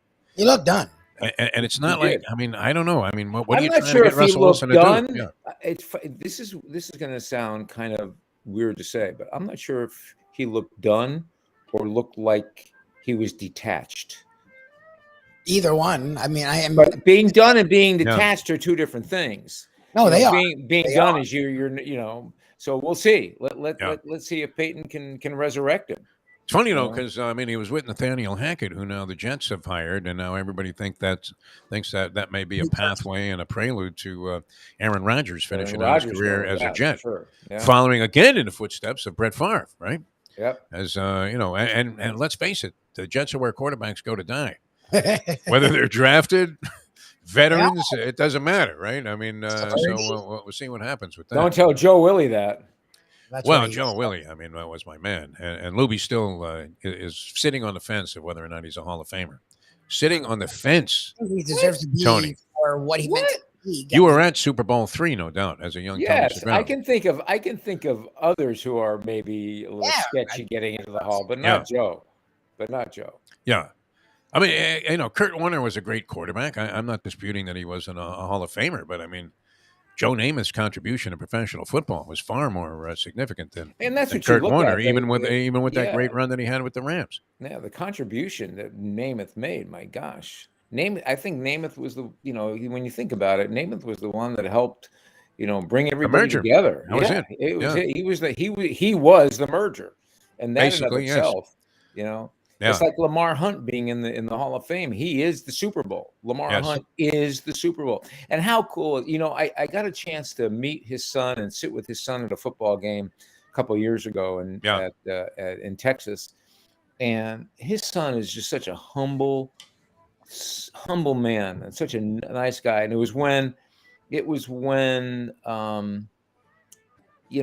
the things were happening and, guys were having great seasons, and he knew he's going to have to up the contracts. And he knew that he was going to have to pay Mahomes. And while he goes, most owners would lament, I'm sitting there embracing it because I've got myself a fine young man and a fine young football player, and he has the $50 million a year. So yeah, he has. It's not like it's going to kill his bankroll any of that. That's for sure. All right, we're coming back with more with Tony Segreto and Jeremy Schaap scheduled to join us here, talking about the documentary piece, which is going to air Super Bowl Sunday. You said no, it's this Sunday before ABC will air it right before the Pro Bowl on Sunday afternoon. That'll be more compelling viewing, that's for sure. Yeah, it's called The Perfect Train. And then ESPN2, and we'll rebroadcast it, and there'll be all areas around and on the app where you can find it and see. Got to see Tony Segreto being interviewed on this thing. That's great. All right, you're brilliant at that stuff. All right, back with more with Tony in a moment. Now that it's 8:14. Play the ponies in style at Champions, the outstanding simulcasting room at beautiful Hialeah Park. Yes, the grand old lady of thoroughbred racing has never been more vibrant, and you can wager on the races from the top tracks around the country while enjoying a cocktail at the Brass Rail Bar or any of the fine food served throughout the facility. If poker is your game, you're covered in style, and you can play all your favorite Vegas-style games, including blackjack, craps, and roulette, in Hialeah Park's sizzling hot casino. Get a player's card when you walk through the door for all kinds of generous amenities, including our favorite, free play, when you come out to the ultimate casino and entertainment destination, Hialeah Park. Hey folks, Tony Segreto here. You know, since day one, Catholic Health Services has been part of Old School. And since we've started letting people know about them, it's changed their lives. You see, Catholic Health Services, while being recognized as one of the top places for stroke rehab in the country, it's also about a group of people who not just excel in what they do, from the doctors to the nurses to the therapist, on and on and on. It's how they do what they do every single day that separates them from the pack. They do it with a passion, unmatched, and the inclusion of family in every step of the process. Trust me when I tell you this. If you want the best, unmatched rehab with a special group of skilled, caring people, there is truly only one place, and that one place is Catholic Health Services. These days, we're all looking for comfort anywhere we can find it. Thank goodness for Landlubbers Raw Bar and Grill in the Plantation location, because they are making sure you are as comfortable as possible. First of all, they're not only open for delivery and pickup. All you have to do is go to landlubbersbarandgrill.com for both pickup and free delivery. Their hours have changed a little bit. Monday through Thursday from 3:30 to 10, and Friday, Saturday, and Sunday from 11:30 to 10. You're going to have the best wings in the world. You're going to have a great burger. You're going to have their amazing soups. Again, Landlubbers Raw Bar and Grill. It's nice and easy. Just go to landlubbersbarandgrill.com for both your pickup and free delivery. Thank goodness for Landlubbers for making you always feel right at home. What we gonna do right here is go back, way back into time. We are now kicking it old school with the one and only Tony Segreto. Brought to you by Catholic Health Services and Texas Roadhouse. Tell me, doctor, where are we going? All right, welcome back to the show, the Defo Show here. Jeff DeForest, we got Mike Lubitz, and a great one. We're Old School with Tony Segreto. Tony brought to you every week by, I mean, you talk about a terrific organization. I mean, if these guys, had their management team in charge of any of our pro teams, we'd win championships every year. Amen to that. Texas Roadhouse Restaurants, and we welcome to the show. I mean, this guy is great, and I'm sure he's a happy man, Tony. Because not only do we have the big game coming up, which this would be your big game headquarters for a lot of reasons, whether you're dining in, watching a game, whether you're throwing a party. I mean, think about this. A lot of barbecue is going to be offered up at various big game parties. And where better, I mean, to get it than Texas Roadhouse. Whether you're cooking it yourself and you get it from the butcher shop or, just order that meat falls off the bone, a rib, unbelievable succulent ribs that they make. And all of the sides and all of the other stuff, you can just order it and have your party catered by Texas Roadhouse. We welcome Ed Garcia to the show. And Ed, it looks like he actually is sticking around, huh? They always throw another dagger at your man Jim Harbaugh and say, well, there he was seen in Walmart. He bought some stuff, and looks like he's going to the Broncos. Yeah. No, we'll see.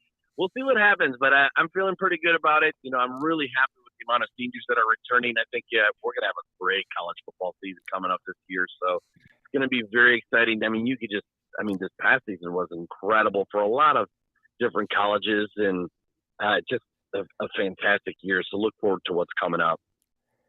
Hey, Ed, I got to tell you a funny story. I couldn't wait to talk to you today. I'm at a rest stop on my way back to South Florida, and I'm walking into the restroom. They had picnic tables outside, and there's this family. They're all sitting down having their lunch, and what they're eating are their leftovers from Texas Roadhouse. All I saw were Texas Roadhouse bags, and I started laughing, going, "Gosh." I felt a little peculiar going up and asking him if I could take a picture of all this, because I just didn't think that would be the appropriate thing to do at the time.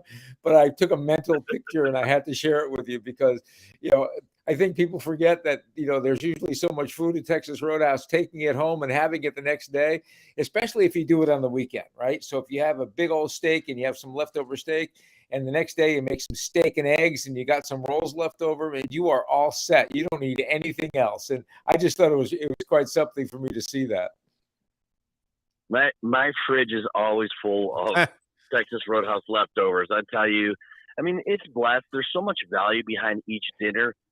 Even during the week or the weekend, I mean, because you can get 2 sides with every entree.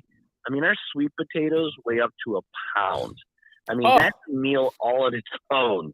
So then you get our salad, which our side salads, which come included with the meal, are huge as well. I mean, you get, the croutons, which, by the way, take us 2 days to make. They're homemade croutons, tomatoes, eggs, cheese, all that great stuff that goes on there. So, I mean, you get plenty of food. It's stuff to take home. And what happens is that while you're sitting there watching the game or talking to the family, you're filling up on peanuts and bread, and that fresh baked bread, can't go wrong. Yeah. So listen, did I hear this correctly? The sweet potatoes up to a pound? That is correct. So, yeah, up to a pound. I mean, we get them between 12 and 16 ounces. So we fill them with, I mean, obviously, the way I like to do it is honey cinnamon butter and maybe a little bit of cinnamon. But then you can do it the Lubie style, which is the loaded. We do the marshmallows with a little bit of honey cinnamon caramel sauce. And then we throw more marshmallows on top and toast it. I mean, out of this world. It's like a dessert, but you're cheating because you're eating it with your dinner. Oh, goodness me. Well, I don't know where you get the sweet potatoes from, but any sweet potato that's 12 to 16 ounces, they may need to get tested. Exactly. Jose Canseco farm, yeah. Yeah, but I will tell you this. I think Defo brought it up the best way. For those of you looking for, as we have a week before the Super Bowl now, but we still have things going on this weekend, I seriously suggest you think about, if nothing else, you getting the sides and things from Texas Roadhouse to set up your party, because there is nothing better than the things that you can get, from the sweet potatoes to the mashed potatoes. We talk about the sweet potatoes all the time, but one less thing before we go, you have to tell people how special the mashed potatoes are at Texas Roadhouse. They're going to go, well, that's a mashed potato. Yeah, let me tell you something. 99% of where you go to have dinner and you order mashed potatoes, they were made either that morning and then reheated, not at Texas Roadhouse, right, Ed? That's right. We're making it fresh. And I'll tell you, it's a science. Next time you're in, it's pretty cool to watch. I mean, we temp everything from the half and everything we put in there is temped perfect. So it's a great science to make an awesome mashed potatoes with fresh potatoes. So can't go wrong. They taste just like Grandma used to make. I absolutely love them. Well, excellent stuff, Ed, as always. And listen, since we have you here, we want you to be the first to know. Lubie, is that correct, what you just wrote? Yeah. Tom Brady retired? He's, I guess, He made it official. Officially retired. Yeah. Officially unofficial. He said for good now. He can't come back after this retirement. He'd be like Roberto Duran. What are you talking about? All right, Ed, how many comebacks can he make? You got it first. You can tell your Texas Roadhouse crew Brady's done. Yep, Brady's done. We'll give him a few weeks to see how many offers he can get. But it was a great season. It was good to see him come back and come back again. But I'll tell you, I saw him many years ago. I think this was 1997 in Angel Hall, and what he's become from Angel Hall at University of Michigan to where he's at today is quite impressive. So amazing, yeah, pretty cool stuff. Yeah. Yes. Yeah, and would you guys please have your executives with Texas Roadhouse get together with the feds and figure out a way to fight inflation? Because how you keep the prices where you do with all of this stuff like you're talking about, where you're getting a meal for two, and you guys talk about it all the time. Yeah, and keep the prices low. Last weekend we did the app. First of all, the app is my favorite thing in the world because we're really busy during the weeks. So literally, you get there and the food's ready, and then you go home. And we live 5 minutes from Roadhouse. The prices hadn't changed at all. It had been like a year. And I'm like, I know Ed says, I'm like, and I believe Ed, but I'm like, how have they not changed at all? I'm like, I don't understand. Yep. And eggs are like $25 for a dozen. I'm like, what is going on? This is amazing. It's almost cheaper now, and it may be cheaper to eat at Texas Roadhouse than it is to go to the grocery store. It is. And we get that quite a bit, and you get leftovers, and someone's cooking it for you, preparing it for you, a whole 9 yards. I mean, we're very, very blessed, and with having an awesome team that handles all that. We take our contracts very seriously, and having so many people come in gives us that a little bit of that buying power. But the difference is, we were comparing yesterday, as a matter of fact, we were talking about menu pricing with some of our other local steakhouses and how we are so much under them. And, and we were talking, it's like we cut the steak in-house. We don't get it cut, somewhere else where they freeze it, ship it to the store, all that stuff. When we get that big, you saw it, big hunk of meat, and we clean it up, cut it there. And I think that's all the world. And you can taste the difference. So. All good stuff. Yeah. No, amazing. Please run for president, Ed Garcia.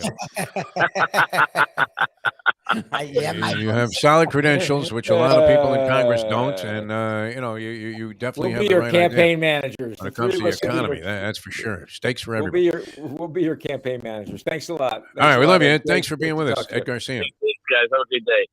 Yeah. Texas Roadhouse. Hey, listen, restaurant. guys, real quick before I get into Brady, I just want a special shout out to my friend Steve Caudron, who now supplied me with my brand new Shure microphone.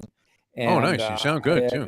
Yeah, man, it is awesome. And without Steve, I would not sound nearly as good. He made an old man sound like a young man. So. You look like you just broke into the business, Tony. What are you talking about? Yeah. Lubie and I are aging rapidly. Yeah, listen. I wonder. I find this very curious, and this is just a out of the top of my head thought. Yeah. I find that how much did Fox sweeten the pot for Brady to retire, since they have the Super Bowl.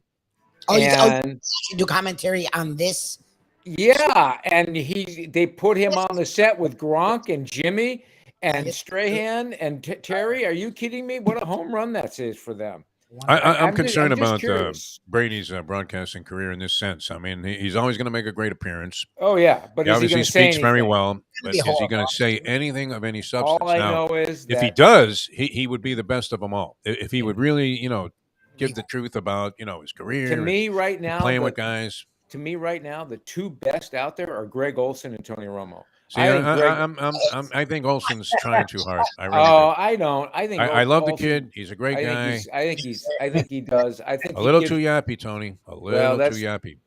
That's your prerogative. I think he fills the gaps with great insight. I really do. Capable of doing it. I just think he's overdoing it. I really believe that. I don't think Olsen sucks. I just think he doesn't suck. I mean, he has a lot of potential, but somebody needs to you need to talk to him, Tony. Tell him, hey, let the game breathe a little bit, just a little. That's the thing with Romo. Romo now they literally just mock him. He doesn't finish sentences. He just starts talking. It's like he's forgotten he's on the air. Yeah, Romo's just rambling. I mean, like he's taking some fentanyl before the game, and while he makes some good points, and Olsen. It's not like he doesn't know what he's talking about. Do you like anybody? Yeah, I mean, I enjoy people that do color analysis, but I like guys that actually provide some color. Give me a name. No one. In football right now, I mean, there's not many that really stand out to me. I mean, I don't know that anybody's doing what some of the greats did, like the great Al DeRogatis, or I mean, even Cosell as a color analyst was extremely interesting. In the booth, Meredith, they made a great team. I'm more inclined to like a guy that like Madden than to sit there. I mean, Tony, there's only so much explaining of plays that you can do. Okay, I mean, a guy runs for 3 yards. I don't know that it calls for 6 different technical advances to explain it. And by the time you get to the next play, you're exhausted from hearing the explanation. You really are. No, and you watch football your whole life. I'll give you that. I'll give you that. I mean, I'll give you that. And then the next play happens, and it's similar. Like, hey, the guy runs to the left for 4 yards, and they go through the same thing, and they're like, oh, look, the two, cover 2, and the safeties come up, and this, and that, and there's the offensive coordinator. And you're like, my God, the guy just ran for like 3 yards. He fell forward and ran for 3 yards. It's not that technical. I give you that. All right. Okay. I defer.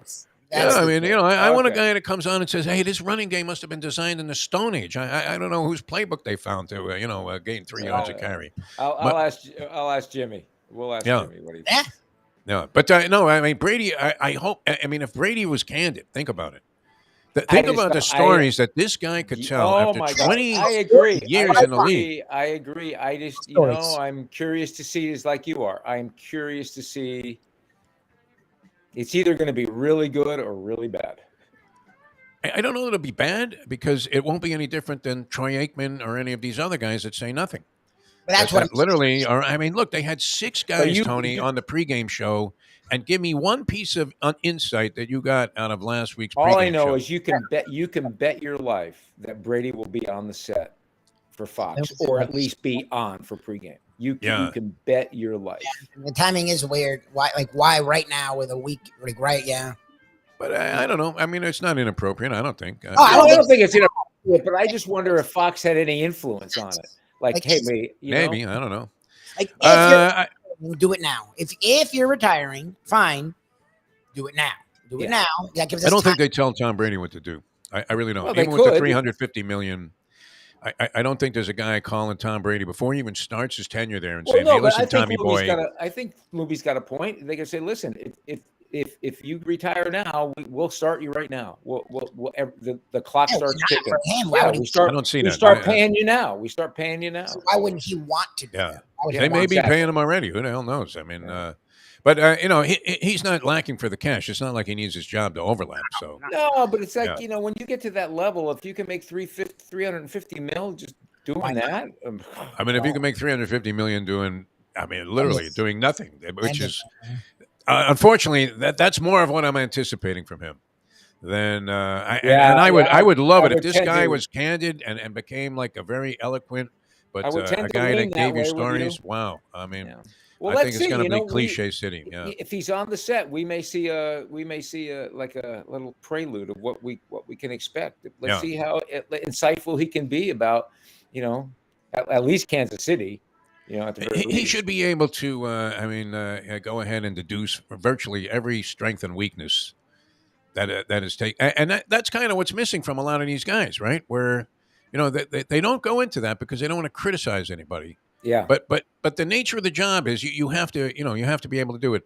Billy Packer, who just checked out. I mean, he wasn't my favorite color analyst of all time. I was more of a Vital fan in the early days of Vital because of his enthusiasm and the way that he talked about every player. I love Billy Packer. But Packer, he wasn't afraid to say, "Hey, look, well, what the hell are these guys doing in the Final Four?" Yeah. And so you kind of like that about a guy, and he had the credentials also.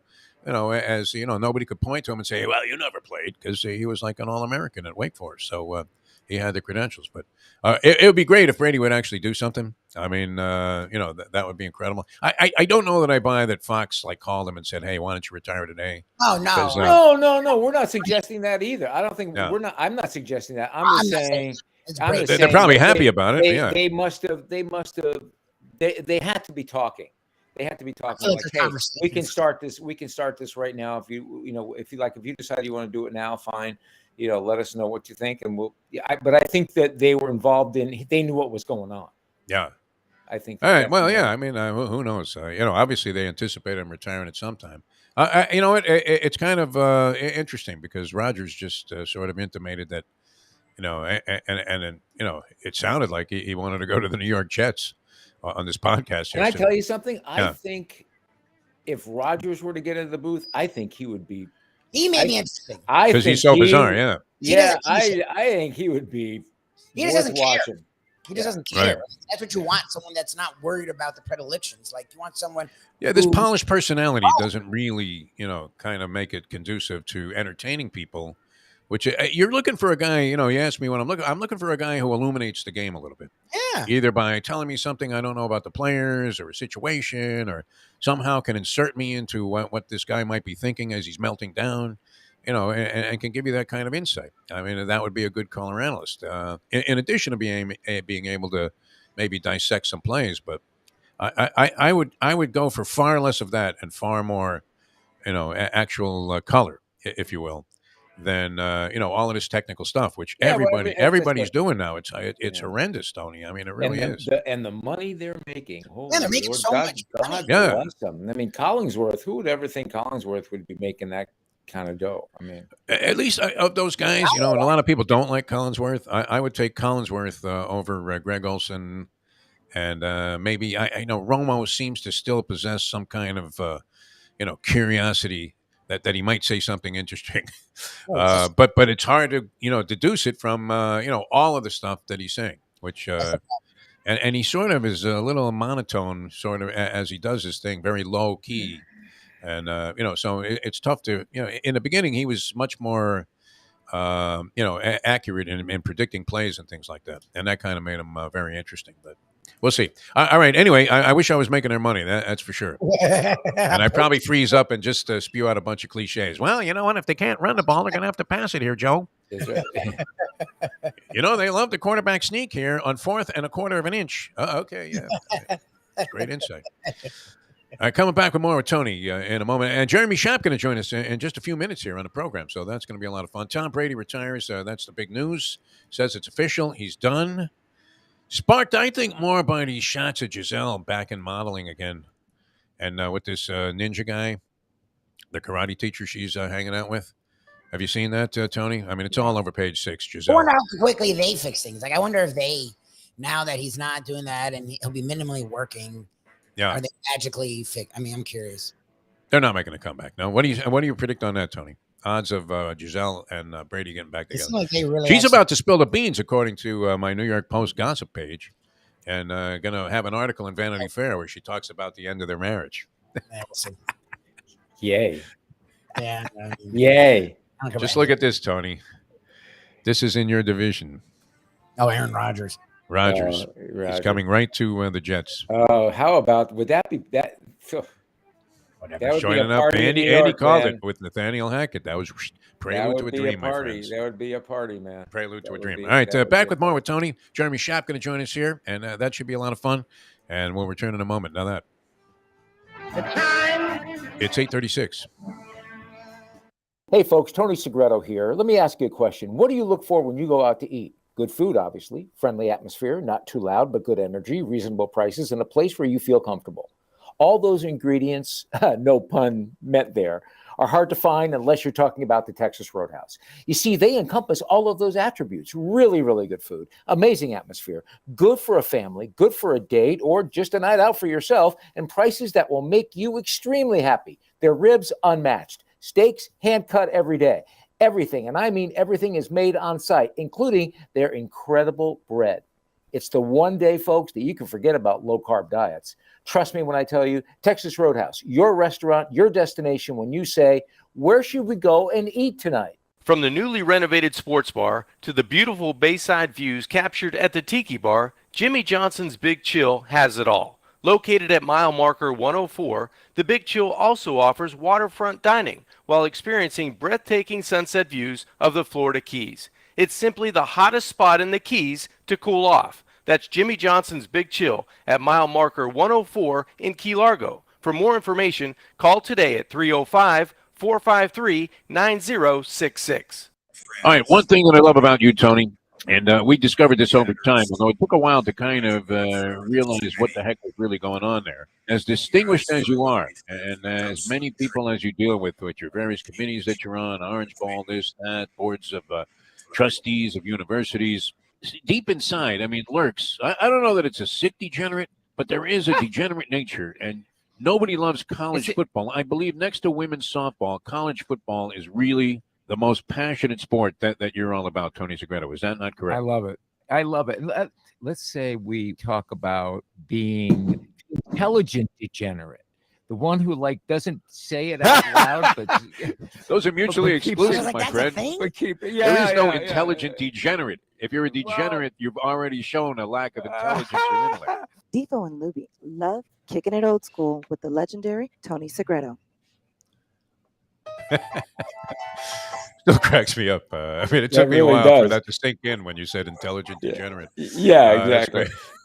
Hey, I just watched the social media announcement that Brady posted. Yeah, it was interesting. Yeah. Was there a Fox logo associated? No. He was outside. He did it himself on his phone, and it was outside, and by the beach, and you could see you could hear the wind flapping, and It seemed it was very heartfelt. So it was. That'd be funny. I mean, love him or hate him, man. You have to applaud his career. Absolutely, yeah, remarkable absolutely. accomplishments for a guy that just, came in as a relatively obscure player. Yep, absolutely. Without question. And I remember that whole season there where he came in for Bledsoe. Yep. And then Bledsoe came back, and it was kind of an Earl Morrall Greasy, speaking of the 72 team absolutely. thing there, where Bledsoe had to bail Brady out in the playoffs. A Lou Gehrig one. Yeah. That too. But in that season, as I recall, did Bledsoe not have to come back in the postseason at some point and rally the Patriots when Brady got hurt?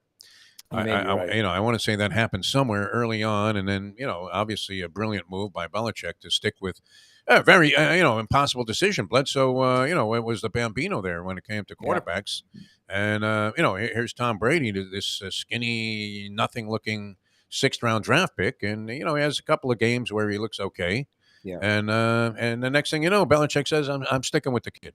Yeah, you're like, what? Yeah, exactly. But that was like Schnellenberger going with Bernie over Testaverde and Kyle Vanderway. Listen, no? that was Speaking of old school, that was a big time. That was a big time deal, and I'll tell you what, it's not easy. It's not easy to round up men who all have pretty strong egos, all have A personalities, and make them be a team. It's not easy. And when you think of the great coaches, the really great coaches, the Hallases, the Chuck Knowles, of course, the Don Shulas, and the guys like that, Tom Landry, Lombardi, when you think of the great ones, for them to have lasted as long as they did, for them to have been able to take a group of men and make them one, and make tough decisions, like Belichick with Brady and Bledsoe, like Shula with Earl and Greasy during that championship game, and you'll hear about that in the special coming up. It takes a lot. It takes a lot of stones to do it, and it takes compassion as well, because they have to be able to handle all the egos. And I the more that we hung around, you and I got a chance to, literally have Shula as part of our family. I know for me, you hang around them enough, and Jimmy, like I had time with Jimmy and Howard, they rub off on you, and you find out you're doing things kind of like they did. And whether it's time management or time discipline, or discipline just in your life, I think it's remarkable. It's a remarkable vocation, and the great ones are far above that's the reason they're great, because they do those things. Appreciate the kind words there, Tony. It was always a pleasure. Anytime you're around a hurricane program, we always felt like we were in the presence of legendary stature when it came to broadcasting. All right, Jeremy Schaap's going to join us here shortly here on the program. How are you looking with that, Mike Lubie? Any last-second calls? Okay. All right. So he comes on at 8:45. Yeah. How did you fare last week in the games, Tony? What was your thought? I did okay. I did okay. I didn't. We didn't do a lot, but I did okay. I did okay to make a little money, and we're good. So, you were betting like a maniac. Can I tell you what? I was surprised. I don't know what it was. I don't know how you felt about it, but I thought, is Jeremy there? He's there? Okay. Oh, great. Awesome. Can we pop him up? Is he doing video with us here, Mike Lubitz? Yes. Whoa! I was told it was audio only.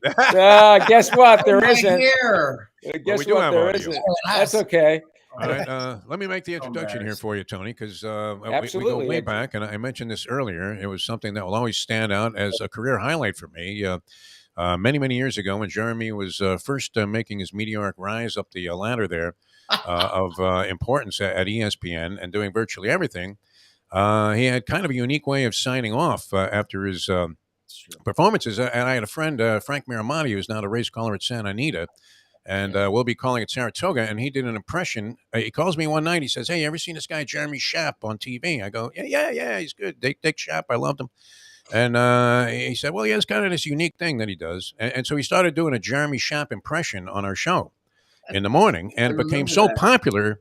But the problem was, the character kept getting more and more out of bounds, much wilder than the actual Jeremy Schaap, who's very well grounded. So we get a call, and the producer says to us, "Hey, the real Jeremy Schaap wants to come on the show. What should I do?" I said, put them on. And I remember, Jeremy, you were very gracious. You said, I think at the time, that you were aware of the impression. And so we did a dueling Shaps, and the audience decided. The audience decided that the phony Shap was the real Jeremy Shap. Story of my life. Do you remember this thing, or does that ring a bell with you? I mean, that was years ago. It does. No, I totally remember that. I remember watching the clip. I mean, when Frank would do it during races, yeah, I was extremely flattered, and I remain flattered. Yeah, Frank. Beautiful. By the way, Frank is a legendary, another track announcer. That's just, that voice just resonates in your head. No, and that is an incredible skill. Being able to do that. I mean, it really is far beyond anything I can even imagine. Yeah. Like it takes such set of pipes. It takes such dedication. You've got to be on. It's like the guy in the FedEx commercial, right? I mean, it's a remarkable skill. I admire those guys immensely. Yeah, so Jeremy, thank you for being with us. Yeah, I talked to. It's my fault. I'm sure it was. No. Video, I'm listen, this is fine. I got the kids out the door for school. Yeah. My wife's off skiing somewhere. She deserts me every week for the mountains. So I got calls. I'm very. You're blessed. Very lucky, but yeah. Are you in Connecticit? I am. Yeah, so I just left Vermont 4 days ago. So where were you? Yeah, we have a home. We live in the middle right by Okemo. And, okay, yeah. So a lot of people where I live go up to Okemo. So we live in a little town of 250 people. We're there about eight months out of the year or so. So I came down now because of a few things that we're doing here, and it was time. My wife said, okay, we're starting February. It's time for us to go to Florida for a month and a half or 2 months, then we'll come back. So you know what? If I had the option right now, I'd be right there with you guys. Yeah, well, listen, I talked to Danny Lindbergh. I said, how about we have you on? He goes, no, Jeremy would love to do it. But I got to see some of the excerpts, Jeremy, and I'm honored to be a part of the show. But you're terrific, the trailer, Tony. Thank you. We're so thankful that you are a part of this project, which we're excited about. And you should be. Give people, your take. You got a chance to interview so many people. And I said to Jeff and Lubie. Got lost Tony there for a second. Oh, it wasn't me. Okay, that's why I was like, I hope it's not me. It's not my internet's pretty solid. Yeah, no, you're solid. I think where he was going was, the general impression that you had, in going back in time and taking a look at the 72 team. I love that stuff. I love nostalgia. I love sports history in general. This team is so special. It's obviously the one and only in its category all time. And it's not just, a great team, but there are so many great personalities, so many great characters. I interviewed a few of the guys, the director, Tony was talking about Dan Lindbergh, who really did the work here, which is usually the case in these things. Yeah. He interviewed more of the guys, but I had a chance to sit down with Larry Zonka and Mercury Morris, Manny Fernandez, and many more were interviewed by Dan. And there's so many, as I said, great personalities. And talking to these guys about what they achieved and how they did it. It all comes back to, as you guys know better than I, it all comes back to Super Bowl VI. It all comes back to not winning Super Bowl VI, getting trounced in Super Bowl VI by Dallas. And the theme for the rest of the year, nobody's thinking about perfection. Nobody's thinking, we're going to go 14-0. They're thinking about getting back to the Super Bowl. And perfection, it's to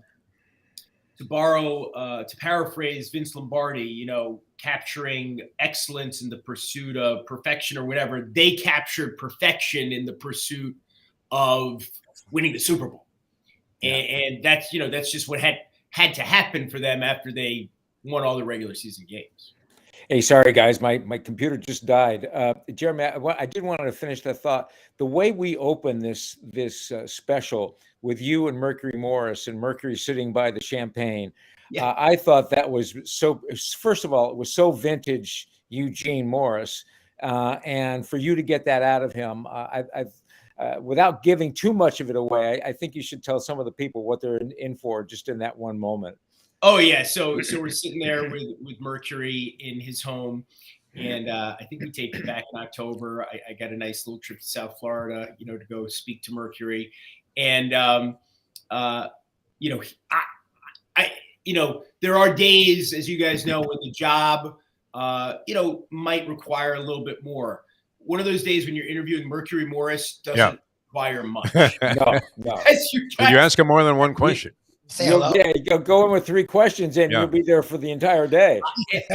And I wish I could have spent, I think we probably sat there on camera for a couple of hours, at least 2 hours. We could have gone on all day. He's so great. He's so magnetic. He's so charming. He has such vivid recollections.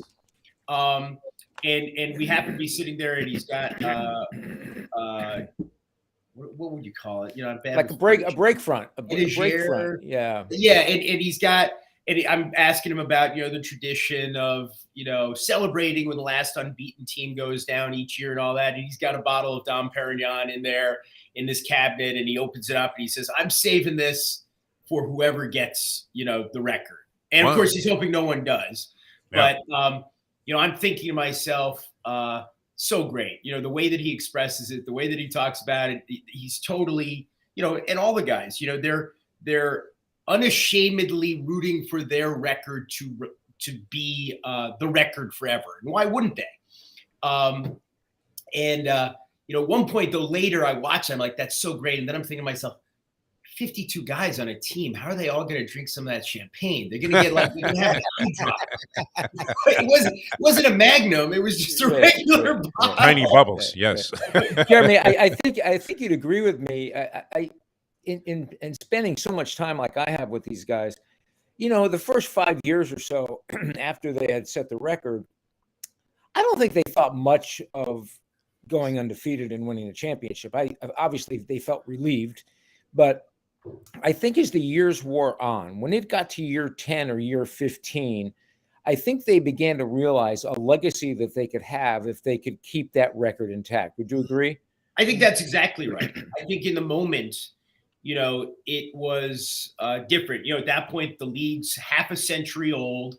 There had been a couple teams previously that had completed perfect regular seasons. They probably didn't think, any of them, that we'd be here 50 years later, they'd still be the only ones.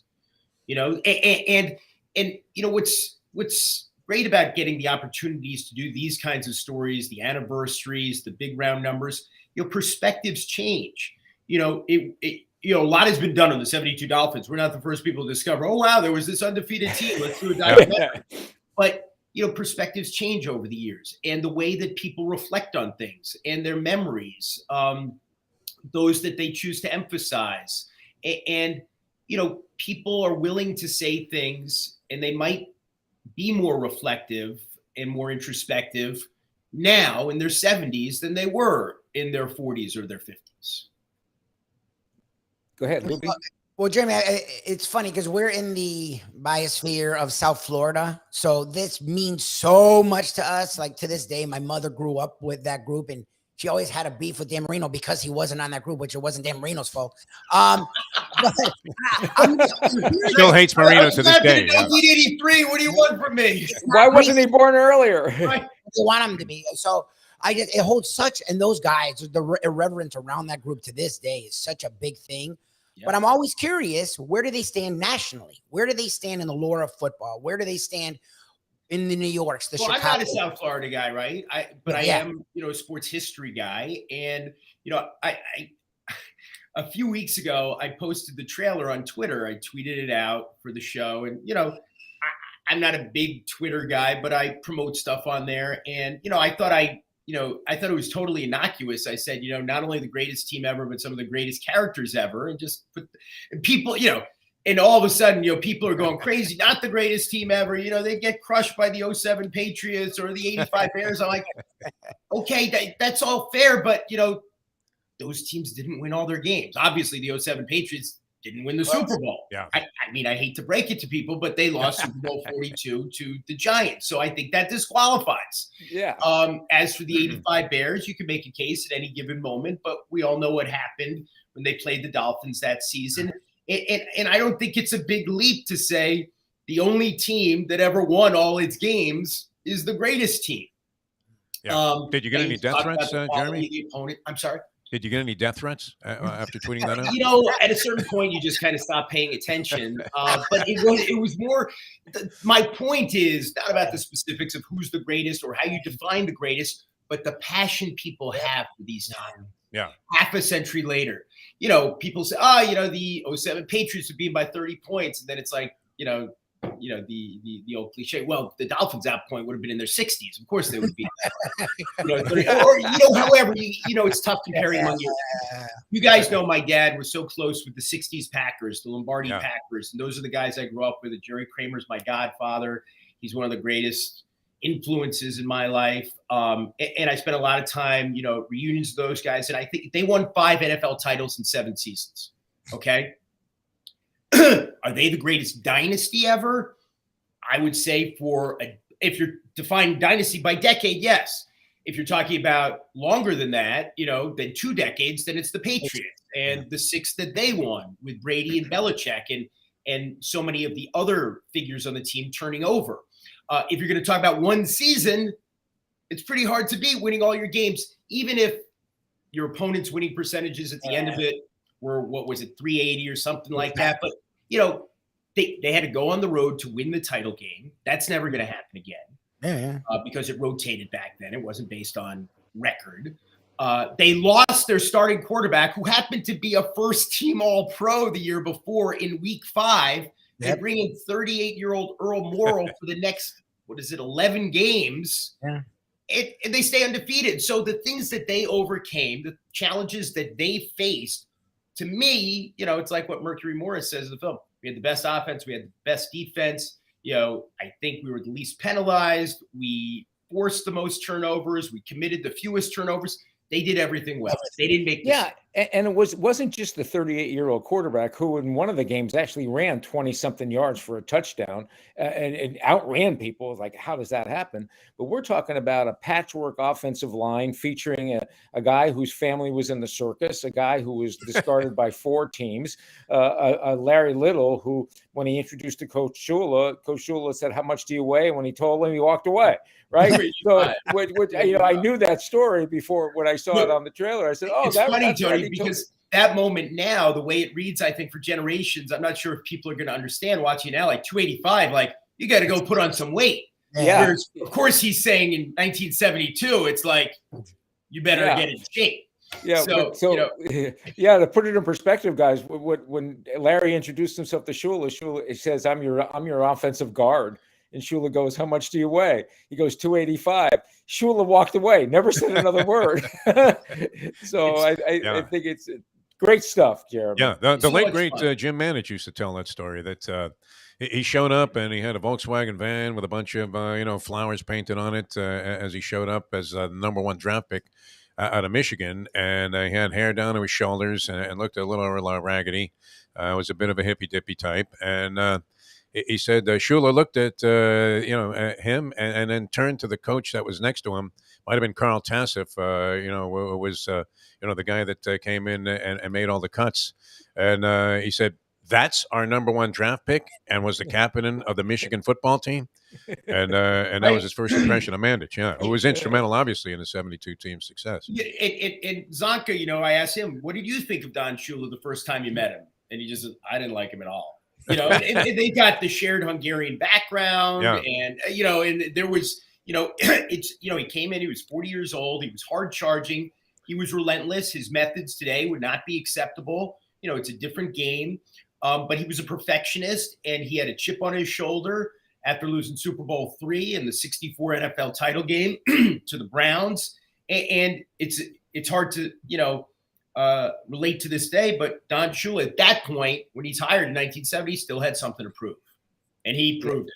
Yeah, he did. And I think that, Jeremy, when you started this segment, talking about they were, Super Bowl VI was the driving force behind all of this, and I think for Shula, Super Bowl losing the name of Super Bowl III was the driving force behind all of that. Right. I think that was the quest. I never got a chance to know what he asked the Lord when he went to mass every morning, but it had to be, "You got to help me win another one or win one finally." No doubt. No doubt. So, the stories are so great. And I think, I mean, they're perfect, right? But would people look at it a little bit differently if they had actually won that Super Bowl 17-0? The way, it should have gone if everything works out with that attempt and Yepremian doesn't make, I like to call it the most ill-advised pass attempt in the history of tackle football. And that was the idea. That was the first time all year, the only time all year in the final moments where, Shula was kind of looking at poetry and how they would be perceived by posterity because the symmetry of 17-0 and a 17-0 season. And then look what happens, right? Yeah. Well, listen, we look forward to this special, Jeremy, and like I am just so honored to be a part of it. And it's great to have you in there, Tony. It really. It's been special, and I really admire what Dan Lindbergh and what you have been able to do to put this together. I think people are going to be moved by it. Again, it's going to call The Perfect Train, and it's on ABC Sunday, right before the Pro Bowl, right, Jeremy? That's right. It's on at noon Sunday on ABC. Right, and then it's on ESPN and ESPN2, and I believe on Thursday at 1:00 they're going to have Larry Zonka on live on the ESPN that's right. Sports Center. That's right. Tomorrow I'm interviewing Larry on Sports Center. That's right. Yeah, that's the 1:00 Sports Center, right? 1:00. Yeah, and that segment is usually on around 1:30. Right. Terrific. Excellent. Right. Well, Jeremy, thank you for being on with us. Thank you, guys. Thanks for dealing with not really. There was video going on, and you look great. You look great. Better than us. Stay warm in Connecticut, and honored to have you on with us. Always a good guy, thanks, guys. Jeremy Schaap. So much fun. Great. Thanks, Jeremy. Jeremy Schaap, ESPN. That's the way you say it. It's the way you dropped that in. It was unbelievable. My friend picked up on that. That was great to have him on. No, he's a really good guy, Tony. I mentioned this earlier before you came on that I was at a Met game many years ago, and Jeremy actually was with somebody, I guess, from one of the ESPN shows, and he sat in front of us, my buddy Ira and me, Ira the Met fan, and people were coming up to him the whole time. He could not have been any more accommodating to everybody. He's shooting a breeze with the fans. I mean, he's just a genuinely good guy. And you could see that from the interview that we had with him, which was great. All right, Tony. Yeah, I got a bolt. I got to head to the baby. I'm heading to Jimmy Johnson's place today. So great. This is the day. Okay, well, give him our regards and tell him we'll be down there to the Big Chill pretty soon. You got it. All right, brother. Listen, all bye, right, guys. Lubie, thanks for setting all this up. We'll see you all next week, Jeff. Don't forget, Sunday at noon o'clock. Noon o'clock on Sunday for the for the Perfect Train. Yeah. Oh, yeah, for sure. Okay. You forgot already. My God, it was like 10 seconds ago. I got to see you on it. All right. Thanks, Tony. Appreciate it. Tony Segreto, ladies and gentlemen. Bye. Old School. Special edition there of Old School, you would have to say. Jeremy Schaap was great, wasn't he? Yeah, he was tremendous. All right. We're going to come back with Jessica Blaylock. Is that what we're doing? Okay, very good. Jessica Blaylock is going to join us. And so we're looking forward to that. And she can talk about the NHL All-Star Weekend on tap here. And we'll touch on the Panthers and what's going on with the Marlins as well as we continue an extended edition of the Defo Show here on this fine Wednesday. Tomorrow, the Hialeah Park Trivia Challenge, and then Friday, Degenerate Friday. And we'll get some early previews of our handicappers' viewpoints on what's going to happen the following Sunday, which, by the way, Lubie, I have another one of those junkets that just came up, Atlantic City. And we're flying out on Super Bowl Sunday, but we'll be there for the Super Bowl. Okay. So that'll be cool, right? Being the casino sports book. I think I might go over to the Borgata. They have an outstanding sports book over there and watch it there. So, although they charge you ballpark prices for the beers there. So maybe I'll just take advantage of the casino comps that we have at Harris. Little TV screens. All right, back with more. We're going to continue, so stick with us. Back with more in a moment. Now that. The time. How much for these drinks? It's $9.03. Ponies in Style at Champions, the outstanding simulcasting room at beautiful Hialeah Park. Yes, the grand old lady of thoroughbred racing has never been more vibrant, and you can wager on the races from the top tracks around the country while enjoying a cocktail at the Brass Rail Bar or any of the fine food served throughout the facility. If poker is your game, you're covered in style, and you can play all your favorite Vegas-style games, including blackjack, craps, and roulette, in Hialeah Park's sizzling hot casino. Get a player's card when you walk through the door for all kinds of generous amenities, including our favorite, free play, when you come out to the ultimate casino and entertainment destination, Hialeah Park. Hey folks, Tony Segreto here. You know, since day one, Catholic Health Services has been part of Old School. And since we've started letting people know about them, it's changed their lives. You see, Catholic Health Services, while being recognized as one of the top places for stroke rehab in the country, it's also about a group of people who not just excel in what they do, from the doctors to the nurses to the therapist, on and on and on. It's how they do what they do every single day that separates them from the pack. They do it with a passion, unmatched, and the inclusion of family in every step of the process.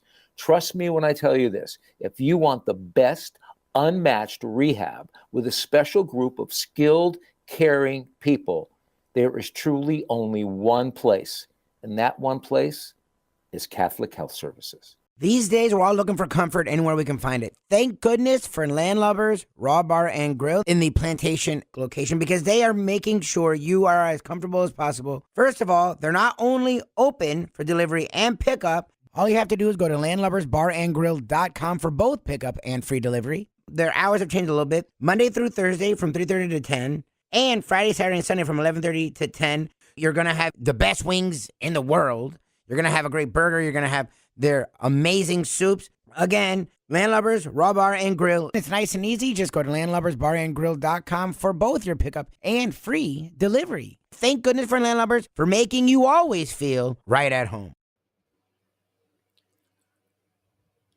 You know, people don't like being lied to. That's always the thing. With Pete Rose, if he had just said, of course I bet the Reds. What are you talking about? I had money on every game. We know you did, Pete. It's all right. I mean, now it'd be accepted. In fact, they would have it's only a matter of time before the manager of the two teams is asked who he likes in the game. All right, we're going down on the field there. We got Tony La Russa. Tony, what do you think tonight? White Sox minus 135? Well, you know, we're going to go to the pen right away, and I'm going to make like 7 righty-lefty switches at inappropriate times, and I'm going to wear my bullpen. In fact, all of these guys worked in the game last night, so I would think this. I would take the points, take the runs, and take the price on the Boston Red Sox tonight to beat us. I would not lay 135 to win 100 on the Chicago White Sox. Okay, thanks, Tony. Let's go to Alex Cora. Cora, what do you got? Well, you know, we got all our heavy hitters at the beginning of the lineup tonight, and they really pound this White Sox pitcher the last time he was out there. So I would think that we're a good bet. Money line, straight up. When's that going to happen? I mean, that's going to be part of the pregame shows now. Enjoy your trip to work with lots of laughs thanks to Defo and Lubie. Now on the Defo Show. Not sure this is true, but I thought I saw Pete Rose behind Jill Biden in the box there with Roger Goodell getting set to take over some major capacity in legislating what goes on in the NFL. Probably be in charge of officials, Pete Rose. That'd be great while advocating for FanDuel. All right, this is great. We're extending the program here a little bit because we wanted to talk about something that's happening here in South Florida, and that is the NHL All-Star Weekend, and one of our favorites from Bally Sports, Florida. And this young lady does a marvelous job, whether she's talking about or even trying chocolate-covered caterpillars or, talking about some bizarre Bill James mathematical statistical permutation. Equally adept. We welcome to the show the lovely Jessica Blaylock. Jessica, how are you? Thanks so much for coming on the program this morning. Really appreciate it. I am great. How are you guys? Good morning. We're fantastic. Doing all right. You foresee that happening where they go down on the field? I mean, you might be involved in these kind of interviews where you have to ask the manager who he likes, in terms of the price and or over the first 5 innings. This is something Minervini would probably be an advocate of. I was just about to say, I would pay money to have a front row seat to watching Craig ask managers and coaches about the money line in game. in game for that. In game would be so great. It's bound to become a requirement, I would think, of any kind of sideline reporting or field reporting, because they come so close. I mean, to having the commissioner himself actually pick the games. All right, well, we have the All-Star game here in town. How much of a distinction is that, in your opinion, Jessica Blaylock? Because I used to be a huge fan of the NHL All-Star Game, speaking of degenerates, because it was an annuity on the over, no matter how high they made the total. Because nobody played any defense, much like the NBA All-Star Game. So 16-13 was not uncommon, with Gretzky having 9 goals to take the MVP. But what exactly is the All-Star Game now in terms of its format and configuration? And how important is it that it's here in South Florida, in your opinion? Yeah. First off, I would like to say that the only player in the history of the NHL All-Star Game who actually has played defense is Alexander Barkov. Because captain doesn't want to get scored on even in an All-Star game. Wow. I think it's fantastic. If you go back and watch Barkov's first All-Star appearance, he actually gets after it, which I appreciate.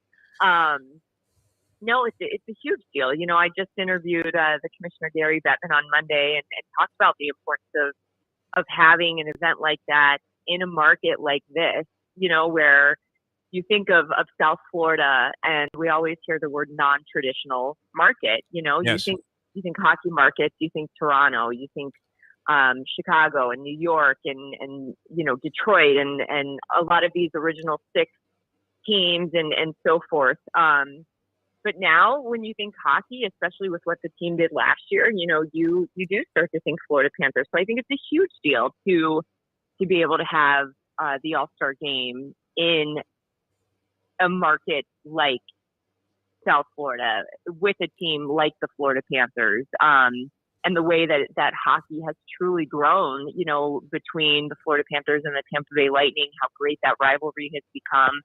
And just seeing the emergence of this wonderful sport in the Sunshine State. And then, of course, I think of all the All-Star games, I think hockey is the most fun. Oh, yeah? Okay. You get to see 3-on-3 combinations of just elite players that you'd never get to see play together before. You know, we could see a line of Alexander Barkov and the Kachuk brothers. You know, how much fun is that going to be?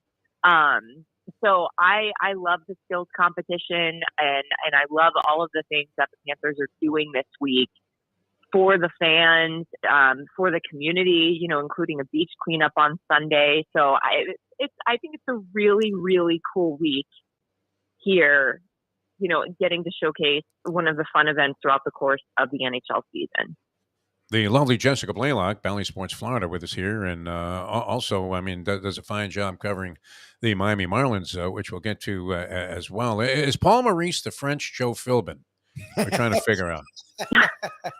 He didn't say a lot of compelling stuff. I mean, it just doesn't seem like he operates with a ton of fire. I mean, two guys get penalized and thrown out of the game. The Panthers are forced to play 5-on-3 for 10 minutes. And after the game, he's like, well, you know, they'll learn a lesson from that. How have you found his tenure so far? Because you're there, you know, with these guys all the time. Head coach, yeah, this is the same head coach that just got fined $25,000 a couple of weeks ago for his post-game comments about officiating. So good, all right. So he's firing up for sure. Yeah. All right. No, I have absolutely loved getting to know Paul Maurice. And I enjoy getting to talk to him. And I think he is the type of person who, even if you throw him a rough question, a bad question, he's going to find a way to give you an answer. He's going to find a way to give you some content. And yeah, that may not necessarily be defined by a fiery demeanor at all times. I think quite the opposite. I think he's very accommodating. I think he's very friendly. Seems like a gentleman. Yes, he does. Great coach to work with. Always makes time for you one-on-one. After the scrum, if you need some extra time with him, he has been very, very supportive of myself and Katie Engelson, our new Panthers reporter this season, just making sure that we always have the opportunity to get our questions in, making sure our voices are always heard, making sure that we as women in the sport don't get overshadowed. So I'm a huge fan of Paul Maurice. How would you characterize the season so far? I mean, last year, these guys were lighting up, and I guess I heard Goldie reference a stat, or maybe it was the Red Deer Randy Moeller doing the color analysis that, you know, they had an incredible number of comebacks last year, like 23 times or something there. They went to the third period trailing, came out with a win in the game. And then this year, it's a direct opposite. And you would think that, you know, they tried to, you know, enhance their chances of doing more of that with the Huberdeau for Kachuk trade. But, you know, it hasn't had that impact, even though, I mean, no one could take away what Kachuk has done. I mean, he's been exactly what you would figure he would be, you know, a top caliber, you know, scorer and a tough guy as well. in terms of what he infuses into the team from that standpoint. But how would you characterize the season? I mean, is it going well? Is it showing signs of life? Or what would you say, Jessica? Yeah, it's a great question, and a question that I think has a little bit more of a complicated answer than people want to hear. And all right, let me preface this with, I'm not making excuses as to where the team is right now. Everybody in that dressing room would tell you that they're extremely disappointed that they're not in a playoff spot, and extremely disappointed that the results as far as wins and losses have not been better yet. So let me say I'm not trying to make excuses. I'm just trying to maybe help characterize and explain maybe why this team is where they are compared to what they were doing last year. I think the first thing that you have to understand is for years, this team has operated on being a high-power, high-skilled offensive powerhouse. We saw it last year, their ability to outscore their opponents, but it was a lot more higher scoring games. I think this new system that's been implemented this season, where you're not just trying every night to outscore your opponents, you're actually trying to develop a style of play that would be successful in the playoffs, takes longer than just a handful of games for some guys to unlearn that old type of system and be able to play this new type of system. It takes even more than maybe just a couple of months. You think about anything in your life that you have to unlearn. It's not necessarily an easy process. And some of these guys have been playing that style of hockey for years. So I think, one, there's more growing pains than people anticipated of learning a new system, but a system that is designed to teach you how to play in low-scoring games with a defensive-minded approach versus an offensive-minded approach. And I'm hoping that these growing pains in the long run end up paying off. So I think that's the first thing. I think the second thing is you never want to fall back on, injuries as an excuse, because every team in the league has injuries at some point and to key players. But the number of injuries that this team has dealt with this season really is off the charts. Currently right now, going into the break, playing without Sergei Bobrovsky and Spencer Knight, your top two goalies. They were without Alexander Barkov for 10 games. They missed Aaron Ekblad for a significant chunk. Patrick Hornquist hasn't played since, I think, the third week of the season. You've been without Anthony Duclair, a 30-goal scorer with a ton of speed who helps change the dynamic of your lines. You've been with him for the entire, without him for the entire first half of the season. So, I think injuries also has played into what's been going on as well. And so I think it's kind of a combination of a couple of different things that, as frustrating as it is, it has had a legitimate impact on results and overall team performance, if that makes sense. Makes a lot of sense. And, like you're saying, the fans don't necessarily, appreciate a diminishing in the emphasis on the offensive side. But if the goal was to become playoff tested and tough so you can get by teams like the Lightning, who certainly exhibit all of that, which we got hammered in that series last year. It cost the coach his job after he had a marvelous season. And so if you're going to make a change, I guess you have to try and do it, with an eye ahead on what's going to happen in the postseason. Lubie, who is our show's version of Don Cherry, has something for you, Jessica. I was going to switch gears because the Panthers, for as I guess forgotten as they may be sometimes down here in South Florida, on the ice at least, really showed a progression and broke through last year. New coach, and they played better the last month plus, and they are just on the outside of the playoffs. They're not totally out of it. Yeah, the Marlins, who Jessica also covers really closely and really well, have been forgotten, and the play on the field was not what we were expecting going into last year. This offseason, they've tried to be active, and recently they made a really big move in getting Arias from the Twins, back-to-back batting champion out of the AL. Chisholm's offered to move to the center field, and he's stoked which is rare for a superstar. Jazz Chisholm's now going to be on the cover of MLB The Show 23, showing that he does have a national presence that not all Marlins have. And they went to make a big move for Barnes, a reliever out of Boston, which they needed relief help for years. Where are you with the Marlins? As we were really excited going into last season, and they fell flat. We've heard them try to do more this offseason, and they finally did make a couple moves. Where are the Marlins coming into next season? Yeah, and Gene Segura, part of the moves that they made during the offseason. I think the word that comes to mind for me when I think of the Marlins is intrigued. I'm highly, highly intrigued because this team's going to look a lot different this season. No Miguel Rojas, no Brian Anderson, and then factoring in some of those key acquisitions, and a Luis Ariz, a Gene Segura, a Matt Barnes who they just picked up the other day. You're expecting Jorge Soler to be healthy. You're expecting Avisaíl Garcia to be healthy and back to the production that you were hoping to get out of them.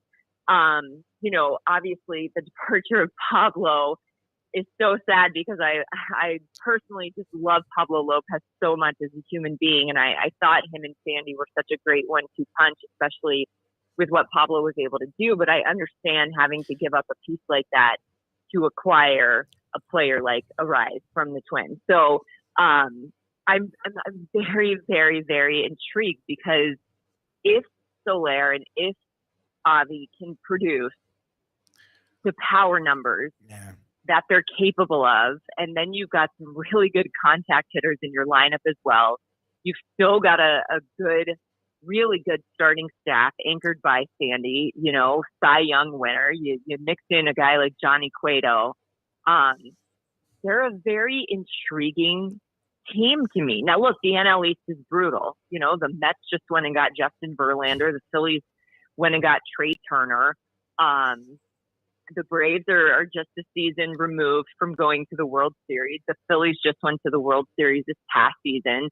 The Nationals got that massive haul in the Juan Soto trade, and those guys all got to play together at the end of last season and create some chemistry. So, the NL East is by no means a cakewalk, and that's kind of the only thing that concerns me is just the division in general. But I am very, very intrigued to see what this kind of new look Marlins team is going to be able to do. I think it's exciting. I really do. And I can't wait to see those first couple of weeks of the season unfold. Especially knowing if you can just even produce a little bit more offensively, your starting staff is going to keep you in ball games the vast majority of the time. I don't know if I have any details on this because we've been searching for this answer for a while. Because while Jazz Chisholm is going to be on video game covers on a milk carton is Sixto Sanchez, our guy. And I remember, being out at spring training a couple of years ago when we were doing the shows there on 940, Jessica, and you came over and everybody was saying, we had Sixto fever.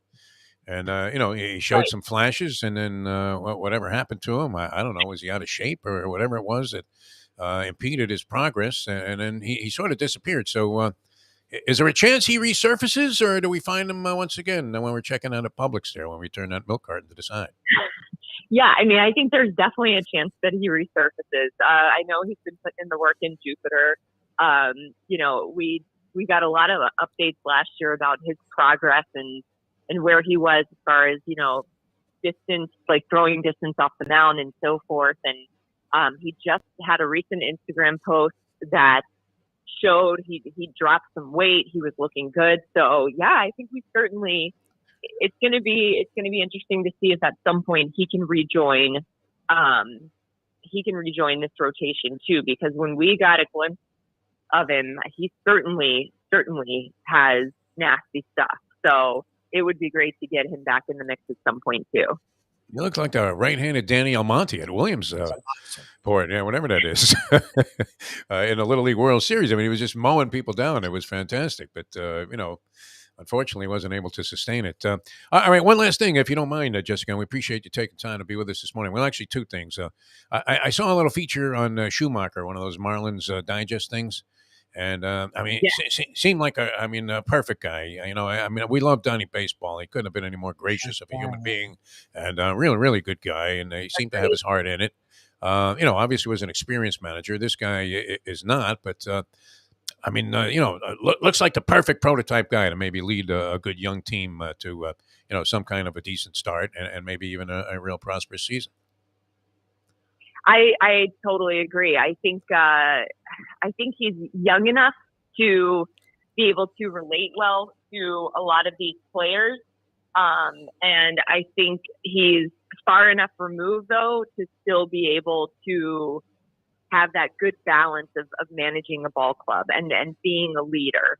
I think he's going to bring a fresh perspective. I think he's going to bring a fresh, brand new energy to the clubhouse. I know he's already, you know, as soon as he got hired, he reached out immediately to several players, and, you know, to start building relationships, to get a feel for the clubhouse and things like that. So I think he's going to be awesome. And, you know, getting to meet him at his introductory press conference a couple months ago, I was so excited about, you know, him coming here and him leading this team and just, again, bringing that fresh perspective, that fresh energy.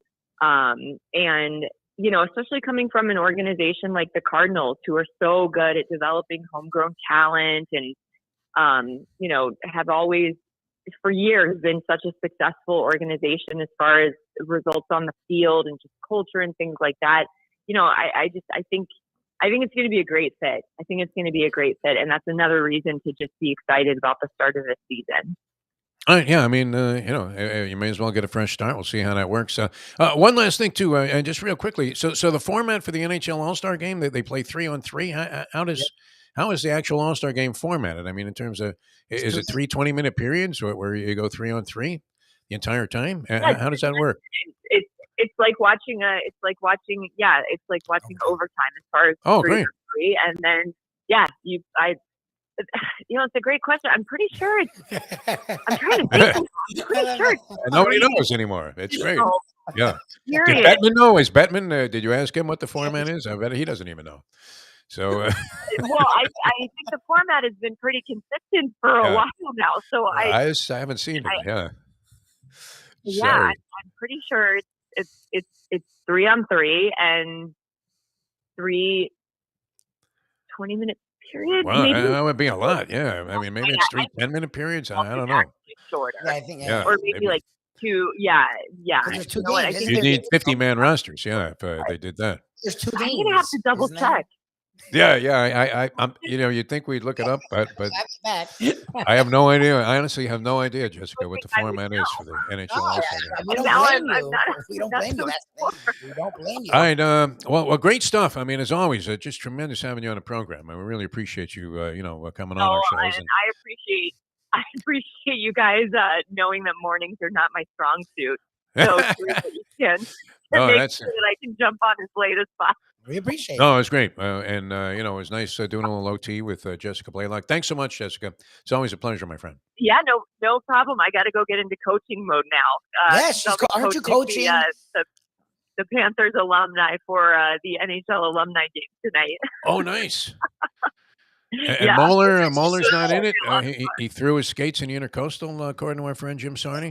And, after his retirement. A while ago. And we have not been able to track them down. So unfortunately, he will not be playing in tonight's game. In hiding at the alumni game. Typical Randy Moeller. He'll be at the bar. Jeff Pickram will be on the NHL alumni team. Ed Jovanovski will be there. Oh, yeah. Wow, Jovo. Pictures. He looks like he could still kick some ass, Jovo. I mean, is he aware to take it easy on the alumni? I know. Yeah. So it's Paul Laws coming out there. Paul Laws. I mean, is there a chance of seeing a fight in the alumni game? Well, that's the one piece of advice that I'm going to give my team. Remember to go out there and have fun, but don't be afraid to drop the gloves either. Nice. So Peter Worrell, going to be on the ice. Peter Worrell. Yep. Peter Worrell. Take all the goons. Take all goons, Jessica. Do you get to pick a team? Take an all goon team and see a goon squad. Oh, I stacked the team with goons. Yeah, I feel it. All right, Jessica. All right, thanks, guys. All right, thanks a lot. Appreciate it. coaching tonight, huh? In the alumni game. All right, very good. That was fun. I always enjoy Jessica Blaylock. She's fantastic and does a great job on TV, Bally Sports Florida. For as long as they're in business, we'll catch her. Or whatever streaming source they go to It's just, I'm outlet. curious. Maybe we can hop on board and piggyback our shows onto whatever streaming outlet they end up on there with the Marlins and the Panthers, and then the next thing you know, we're riding a magic carpet ride to fame and fortune, Lubie. All right, a lot of fun. All right, so give Mayo my apologies. I'm going to try and just stick around here because I have some things I have to take care of, some important pieces of business, and it'd be hard to blow the entire afternoon on that. But I would love to be at Shenanigans later on today. That's down in Dania, and it's their only location now, which. Sad that they had to close up the other place, but it just makes this place much more of a standout. So I'll join you by video maybe in the first segment. How about that? Because you got Dave Hyde, you got Patrick Utter, all this other stuff. All right, so we'll see you later on. Mike Mayo's Lunchbox, 12 o'clock today. For Mike Lubie. Lubit's great job today. It was like a lot of fun. I mean, having Jessica and Jeremy Schaap on the show. I've been lighting it up with a good array of guests lately, Lubie. I'm very much appreciative of that. Football's done, so we gotta get back into creativity mode. We have to branch out into other things. All right. See you at 12 o'clock as we leave in on that. The time. 9:30. Let's go to eat a damn snack. Look what they done to my soul.